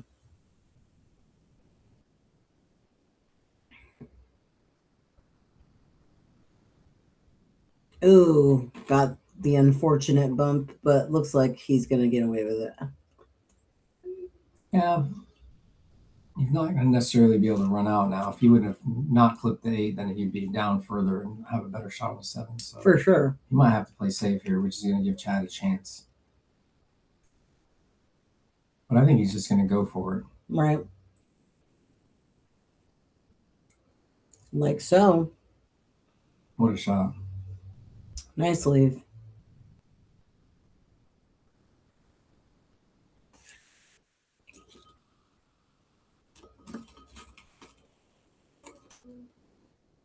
Ooh, rushed it. Yeah, he was playing too good. Started thinking about it maybe. I don't know how often that happens to people other than me, but I'm like, dang, when I start like making it look easy all of a sudden, somehow you start thinking about it and then you can throw yourself off. Yeah.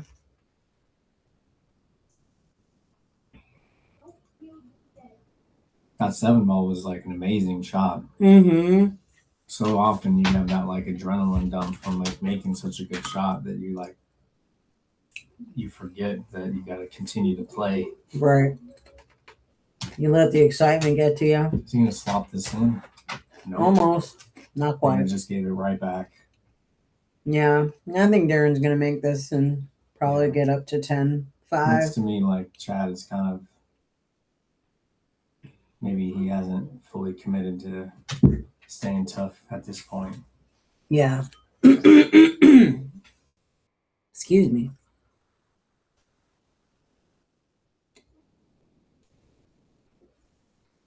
A little thin here. If he overcuts this, it's gonna sell out. Yep. Oh man, he's scratching. Looks like. Oh, Darren's gonna let Chad 9-6. continue to hang in there. Maybe this will give Chad a little boost to get back in there mentally. I'd like to see that. I want Chad to play a little bit better. He's capable. 100%. I think one of the things that hopefully works a little bit more on his power game for next time he comes back here. Yeah. Anytime he's had to put like a stroke on the ball, he's struggled. Like that 8 ball that he had to hit just now wasn't even close. You know, he had to put some power on it. Mm-hmm. A couple other shots he's had to use power. He hasn't gone there, so that's something to work on. And it's unfortunate when you're playing on a bar table, you just don't have that many opportunities to play that kind of speed. Yep. Because it's really not really a better way to play on a bar table. You can do that, and it's fully the right way to go. Right. When you go to the 9-footer, it just doesn't cut it as often. Right. All right. Let's see if Chad can close the gap here. Keep on keeping on. Yep. Survive till you can thrive. Stop the bleeding, get the bandage, a little bit of surgery, heal up real quick, and get back in there before it's over. I know, right? Puke and rally, as I used to say in the drinking days. Bro.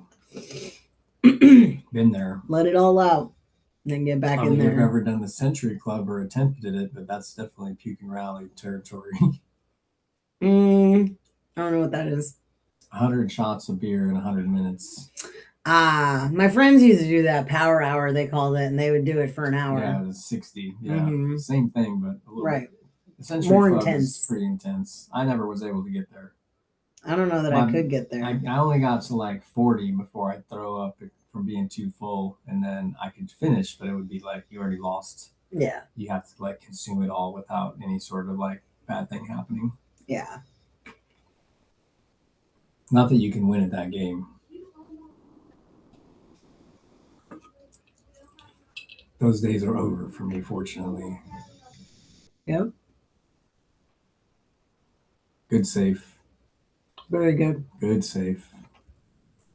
If Chad plays a good controlled game, because his moving is pretty solid, he's been mostly selling out easy shots and easy opportunities for Darren, and that's how he's been losing. Darren's just been like taking the easy ones and getting there. Yeah. You know, he hasn't Cleaning up. exactly, and that's so much of the game. at like sub-pro levels is just like, okay, well, our opponent's going to make mistakes. What am I going to do when they make mistakes, and how am I going to respond to those mistakes? And taking advantage of those mistakes is what matters, you know. Pro level pool, they might not make a mistake, and now you got to be like, okay, well, how am I going to play perfect? Right. You know what I mean? And really just play like high caliber pool. Like every shot has to be a little bit more detailed and precise, you know. What's Chad looking at here? This 1-9? Interesting. Maybe not. He's like, I don't like it. Sitting way nice for Chad. You just keep yourself giving an angle to go for the 2 ball to play the 3 in the right side, so just a little bit below. And the 4 goes past to make the 6. sure that he doesn't get straight in. If he gets straight in again, which he did again, he's making. He's not totally straight in. I think this is roughly straight in. You needed to be. He can do some bottom right draw here. That's not what you want to be. Bottom left. You shouldn't be playing ball in hand for that kind of a shot. I got you. You know, there's like a simple way to roll the ball to get to a good shot on the 3. That's what you should be doing. You know, he made a good stroke there to get reasonable on the 3. Yeah. Now I can just roll it up the table a little bit. Mm-hmm. Hit it soft or not. Well, he was too put a little steep more on it stroke. To slow roll it. I think. Got it. Makes sense. I thought it was a little bit less. But it looks like he's, you know. He's doing fine. This is how you get through the rack, you know. Mm-hmm. You got to play your game, you know. Like I can say what the right shot is all the day long, but that's not my game, you know. He's playing. He has to shoot his shot. Yeah, totally. Wanted to come out just a little bit more. But he's got his bridge out. He's playing with this. He got a bridge with the jump cue. I wonder if it's long enough.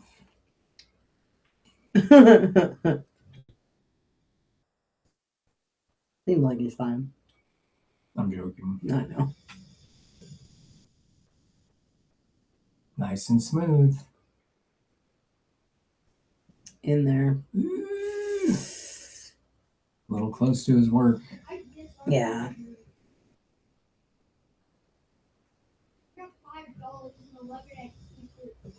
See, if he goes for it and leaves it easy for DERON, this is how he's been losing.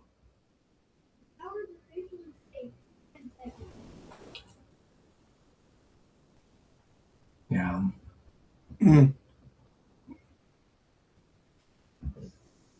Like in that situation is like, I don't even know if he should have went for that shot.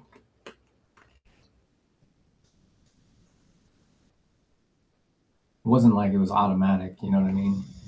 Right. And at this situation in the game, you're down a lot of games. You don't want to be leaving them easy opportunities time after time after time. You know, you gotta see that that's what's happening. Is you're leaving him easy opportunities. That's how he's beating you. It's not that he's outplaying you. You're just allowing him to have too many good opportunities. You know, and Chad's moving game is good, and this is a 9-foot table. You're not going to necessarily have an easy shot just because you play, you know, you might leave him a little bit, but leaving the ball right in front of the hole is like, that's tough action on a 9-footer. You don't want to do that. That's how you really put yourself in a bad spot. Yeah. And DERON has just picked up, you know, he made a good shot on that 8. He left himself a little bit long. But he had a good starter shot on the 7, you know. So we got 10-6. DERON is on the hill. Chad needs 5.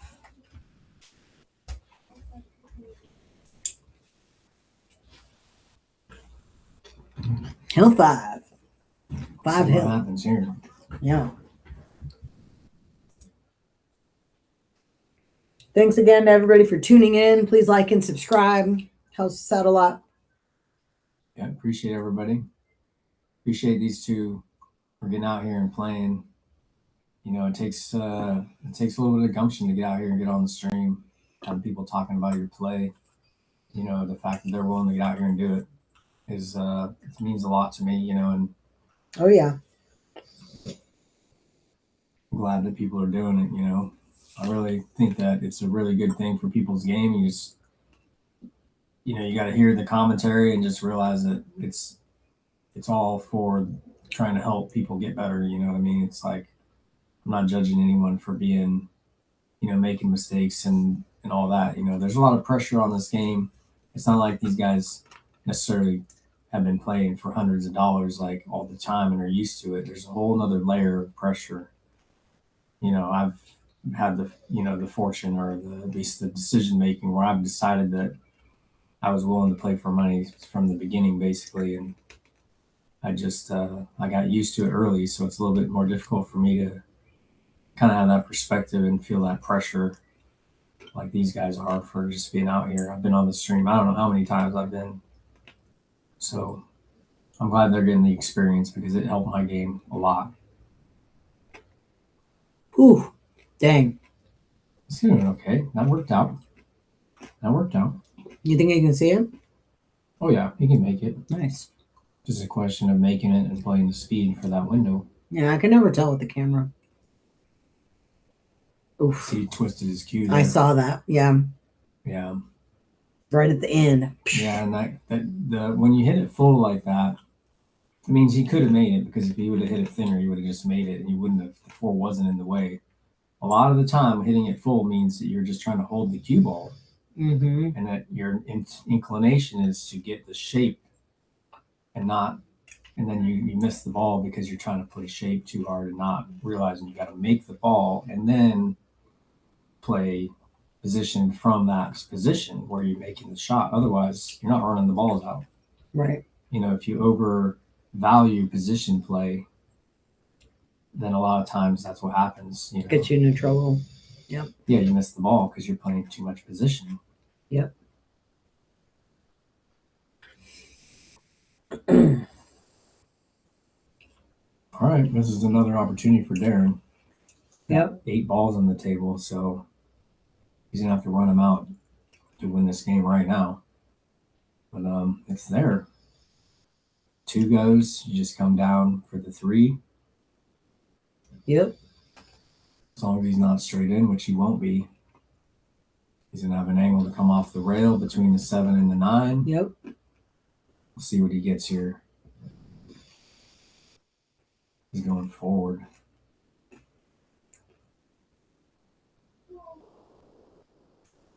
Okay, interesting.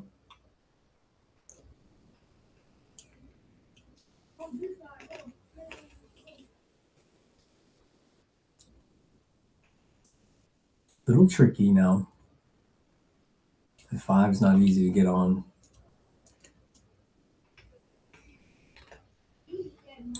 Maybe he's going to play forward for like short side position. Missed it. Ooh. Hasn't really given Chad a ton here. Nope. The shot that I like is to shoot the 4 into the left side of the 7 and let the cue ball go forward towards the 6. Like As that? such. Yep, very nice.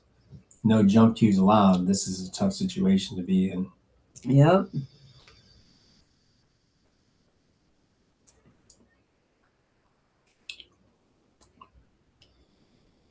I think a 2-rail or 1-rail kick shot at this. I like a 2-rail kick shot with slow speed, because then it would take away a lot of Chad's offensive opportunities.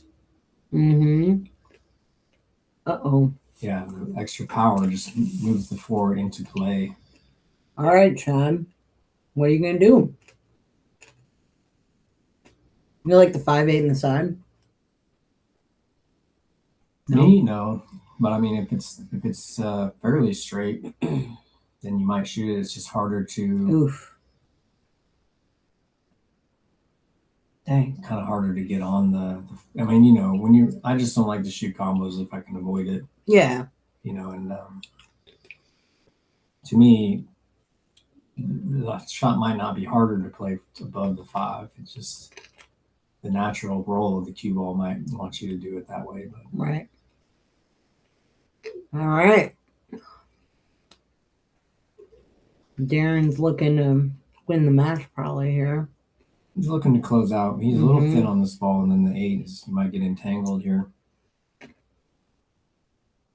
I was thinking if you hit it a little bit harder to go side to side and get back on the 6, but Right. I think he may have gotten like in between there where he should have shot that shot, but he shot the other shot but hit it too hard. yeah.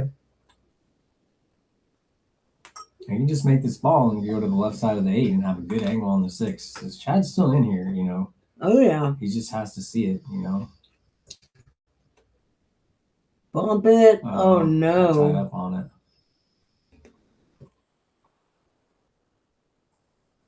Maybe real first kick. Yeah. Yeah, he's thinking he's a snake bit here. No, he can't even kick to the rail. He's got to kick up here, huh?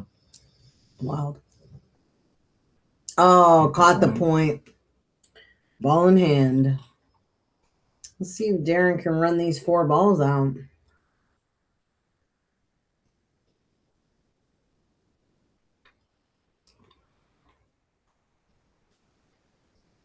So after this match, we're going to do a short interview with both players.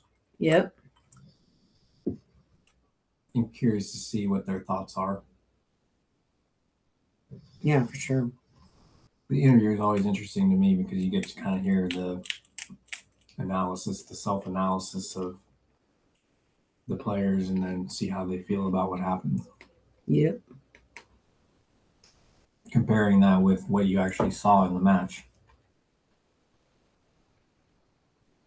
All right. 8 in the side. Yep. Wonder if he got enough angle. Looked like I think he can go forward and hit the top Yeah. side rail and go forward for Yeah. that. Okay, no, he could cheat it. Nice. Looking All good right. here.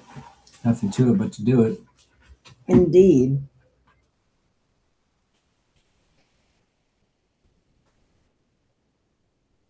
And that is the match. Trickled it in. 11-6, DERON. All right. I'm going to go get them. Do another last shout out. Sponsors, Brunswick.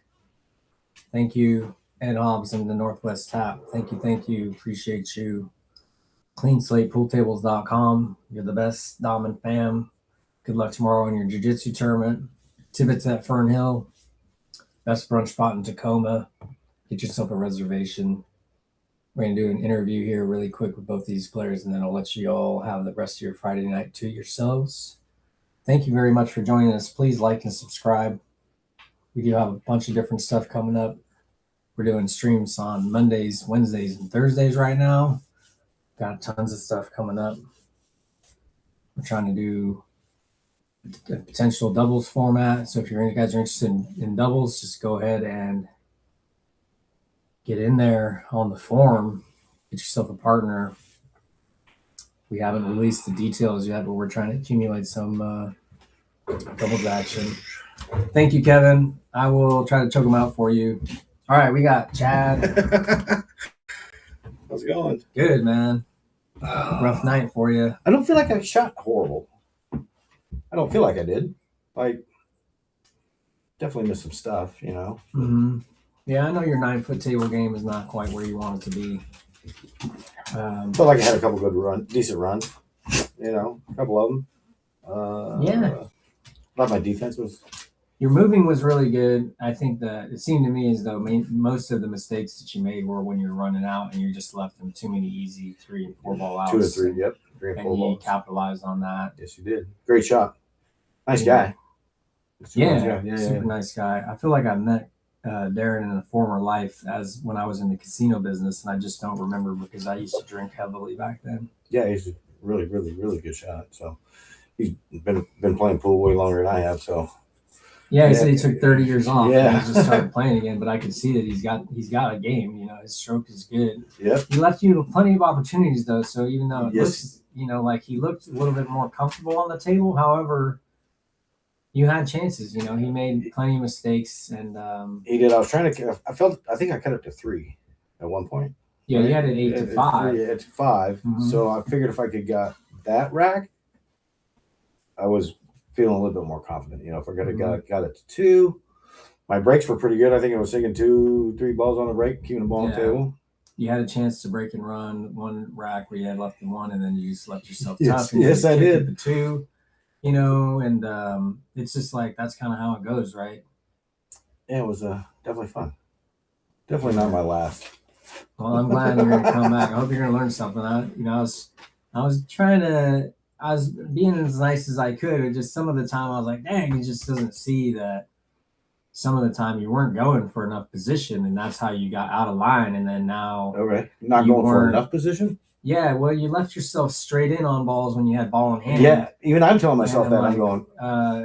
And that's how you lose. It's just you got to get to the position. You too. want, and you need an angle. Yeah, and then some of the time it seemed like you were prioritizing that position and missed the shot because of it a little sir. bit. Yep. So like it kind of all centered around the position game.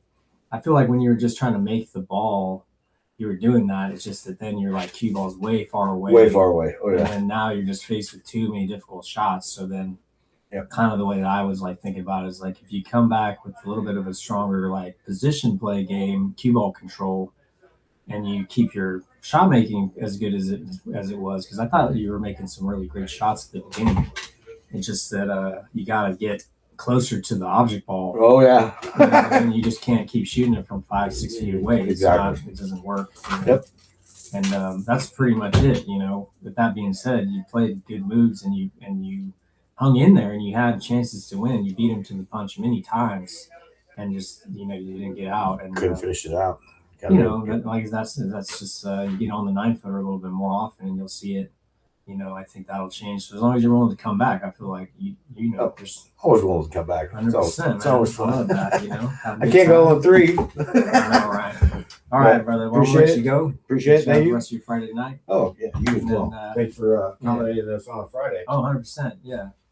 All right, we're gonna get Darren out here. Yeah, he's in the bathroom right now. I Oh, believe. perfect.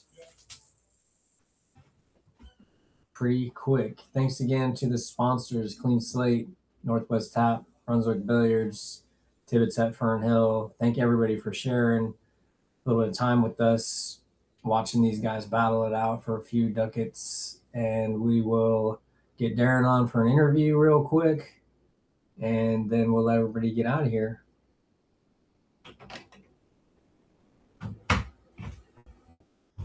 In here, Darren. All right, no smoke first. That's fine. Yeah, I don't well, need we to got to smoke get that the bad. stream over. Oh, All right. First of all, thanks for coming. Appreciate you.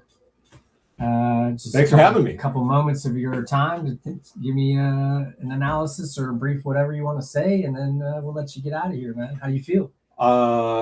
Losing isn't as good as winning. 100%. 100%. I started playing pool with that. Money won is twice as sweet as money earned.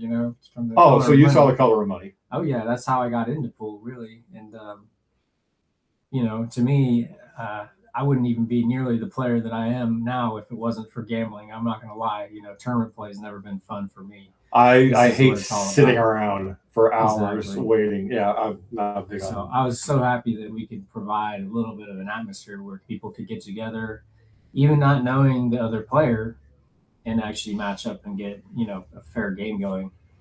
Yeah, and So- I told Vic, I said this is now the second time I've ever gambled at all without having any clue as the person I'm playing. Yeah, it's the future though. It seems like It seems to be that way. I mean, the days of walking into a bar and going from a couple of dollars a game or maybe $5 a game on up to, Mhm. and then slowly building it to where you're playing for some money.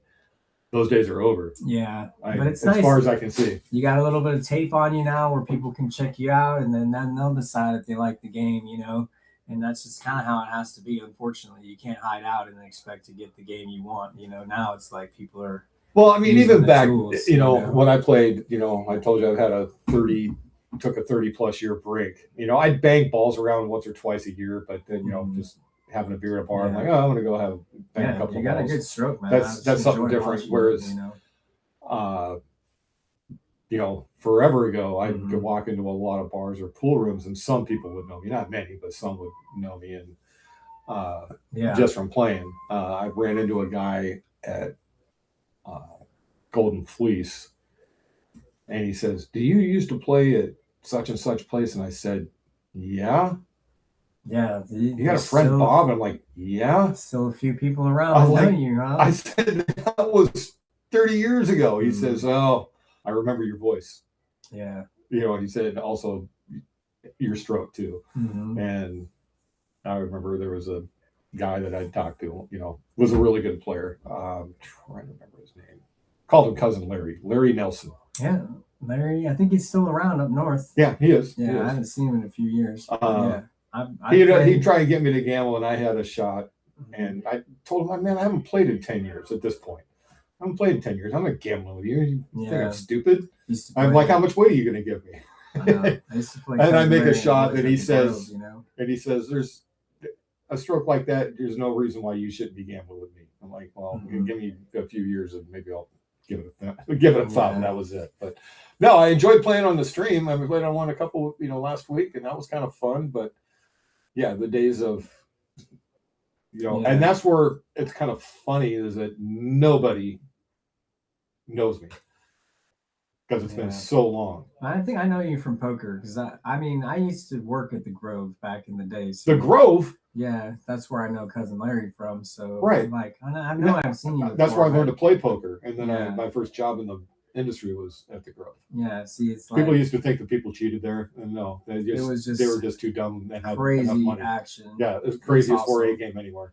Any 4-8 game you ever saw where somebody could make or lose $1,000 in the night. The only one I ever saw. Yeah, 100%.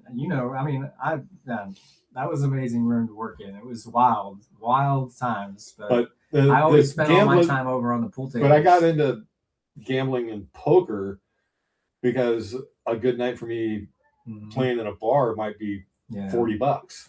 Exactly. And then playing poker, it could be, started out, it'd be a couple of hundred or a few $100, and it was a little more money. And I went from being a 1 or 2 day or 3 day a week poker player to 7 days a week. Yeah. Too much. So many people. But the action dried up, It did. A lot of rooms dried up, and it's coming back. The pool action is coming back a little bit. We're helping with that, but a lot of it's just about people, they want to have good matchups. They don't want to have to spend all the time finding a match. Right. And that's the thing is different now is the first thing anybody wants to know if you ask them about gambling, what's your Fargo? Yep, that's the game. Like, from before that, it was you'd see somebody stroke, you'd see him pocket a few balls, and you knew pretty quick whether you were going to need weight or not to start off with, and how you're going to match up. And that doesn't happen anymore.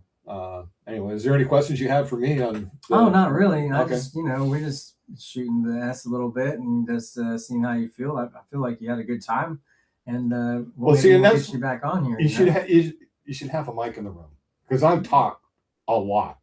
Now, when the players taking their shot, I don't talk. We could do that, but then there would be no music because the stream will prevent you from having right. music. No, I understand. And I prefer to have the players have a comfortable scenario. It's not I didn't think about the music. You don't want it to be like a church. It's not a library. It's a pool hall. You want to have a little bit of music, a little bit of background noise. Well, unless it was a real pool hall like the 211 where there was. Yeah, but even then, it's not the what same, was it? No boisterous or something. Yeah. No music. No bullshit. This is a pool room. We're gonna do something similar when we open up our room, but it's not gonna be like these stream matches. It's very, we're kind of just. We let the players do what they want. And I've heard you guys. We don't want to. I've heard your stream, and I really like your guys' commentaries. Thank you. Appreciate I think it's good. We're working on it. We just started doing it, and you can tell that somebody's coming from a higher level on their commentary. You know what I mean? So that part's good. I mean, I'm sure I had a couple of shots where you think, and I know that one I was trying to show Vic, like, were you wondering what the hell I was trying to do? No, I knew what you were doing right away. I just was questioning whether or not it was the right shot. No, it wasn't the right shot, but it was going to look cool on the stream. Yeah, and you had a good lead. It was like, it all made sense. Like, I could see if I had if it was like a 1 game or 2 game lead. It looked like at that point you were so much more comfortable than him that it was worth it just to go for it. And like I said, it would look cool on the stream. Yeah, it was a chance. I mean, I was like, oh, yeah, you bet. Especially because he moved the 8 off the rail.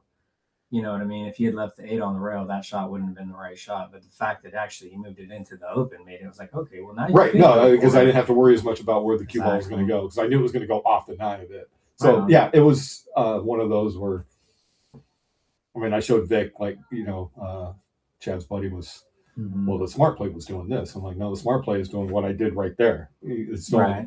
Exactly. That's the smart play. Yeah, you just play the stop shot safety. Yeah. Just kick it out, and then now you're like there. But at the same time, it's your game. You manage the score you want the way you want to. Well, and you remember all that stuff. I didn't talk to you about it, but I told Vic, and she didn't sound real sure about going to 11. I said, trust me, I play fast and aggressive.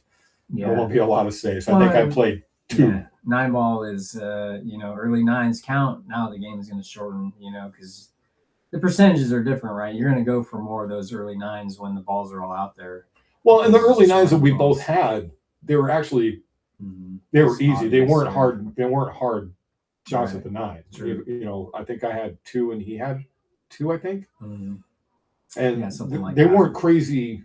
Yeah, that was the right shot. All those 9s that were shot were like the right shot, in my opinion, based off of just like, the percentages just dictate you should have shot that shot. If you don't shoot that, then you're like, maybe you're not thinking straight. Right. Yeah. I didn't have a problem with the ones that he did, and I'm sure he didn't have a problem with the ones I did. So it worked out fine. I mean, I didn't miss one that I tried for, but that was it. All good, right? It happens. And between us, I think I didn't slop in. I don't think I slopped in one ball. It just doesn't happen on the 9-footer hardly. And I think he had one he had or that 2. one 5-ball, I think, that Karamden made it. I think he had 1 or 2, and that was it. Yeah. So when people say, "Oh, 9 balls all slopped," I'm like, no, once you get past a certain level, especially on a 9-footer, that's you not don't the case. hit the ball hard enough to get lucky unless you're trying for it. You know what I mean? And that's like rare, Right? To me. So, yeah, the 9-foot table changes the game completely from the way people think of the hard table. Yeah, I mean, like and I'm used to playing on a 9-footer. I have a Gold Crown at home. Oh, okay, nice. Mine's a 2. But, okay, nice. So they play real similar to what you've got. Gotcha. It all makes more sense now. And that's why I like your stream, because it's a 9-foot table. 100%. Nobody else has one. It's the standard though. That's the thing, is like it's better pool. It forces you to like kind of go to a higher standard in order to do it. And it makes your stroke better. It makes your ball pocketing better. Well, and that's the stroke part. And you got to be tougher. You can get weak on a 9-footer way easier than on a bar table, and that's big in these situations. And I think it showed. That I think Chad kind of had some moments where he was very shaky, and you just didn't seem bothered at all. Hardly. You missed some shots, but it was no big deal. Well, I mean, there was once I got like a 3-game lead. I'd seen him play. I'm like, I can just go for everything here, more or less, and that's what I. And he never. I mean, he has a higher gear obviously than he should. Oh, I'm sure he did. He does because of his Fargo rating. I absolutely can see that. And he made some shots that like, okay, that's right, that's right, that's right. Well, he said he's coming back. So this is his second time on the stream, and he's 0 for 2. So he's like, oh, I gotta get back in here and come back and get a game.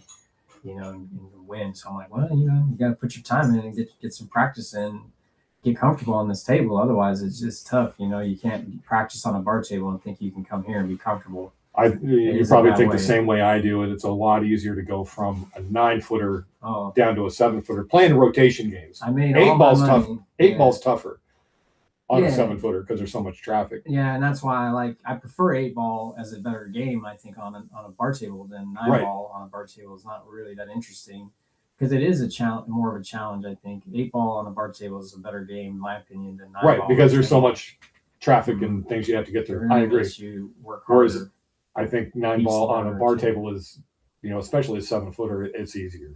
Yeah, definitely. It just every shot's just easier, big pockets. You don't have as much need for like the bigger stroke, which is what Chad kind of demonstrated. Is just when he was hitting the ball harder, he was just struggling to get position or make the ball or both. And that you didn't have that issue because you're more confident. And I made all my money playing on bar tables, but I always put practice on the 9-footer in order to get ready for that. And that's what I did when I was young. It's like easy money when you play on a 9-footer all day, and then you come to the bar table to gamble, and you're like, "Oh, you have no chance, bro, because you've been practicing on this table." But I've been like, every shot that I'm shooting at home is harder. A smaller table and it's a foot away, a foot further away. Yeah, that's what I used to do when I was in my early 20s when I played a lot. I'd spend probably 4 hours playing at the 211 during the day, but it was like $1.50 an hour or something like that. Yeah. It was cheap. It's a dream. And then I go to work at 3 o'clock, get off work at, anywhere from, 11 o'clock, then go to the bar. Yeah. And that do sounds that. Like my life. My early 20s was similar, man. So I played a lot of really. pool. I was playing probably 5-6 hours a day or more every day. Yeah. And now I have a table at home and I play, there's Well, you're probably playing a little bit more now that you got some action lined up once in a while, but not a lot. not a lot more. And it's because of my job. I get up I have to take a day off. Oh, to yeah. do this. Okay. Well, that's the thing, right? It's like everybody has something else they have to do. Pool is a second thought a little bit some of the time. Yeah, I mean, when I was young and single, it is what it is. I'm the same way, man. I get home on, from work on. I practice quite a bit on Friday, Saturday, and Sunday, or Monday. Not as much on Friday because I'm beaten from work. But then, for sure. I don't want to spend all day playing on the table and my wife's upstairs alone watching TV. Yeah, exactly. So That's I don't do good. that. Right She on. doesn't want to play. But hey, again, if you ever want me back, Yeah, well, just sign up for all the stuff in the forums, and then we'll get you another matchup lined up. I already did. Yeah, so you're good then. I mean, that's how you guys got a hold of me. They called me. I'm like, whoa, you really called me. I didn't think I was going to get a call.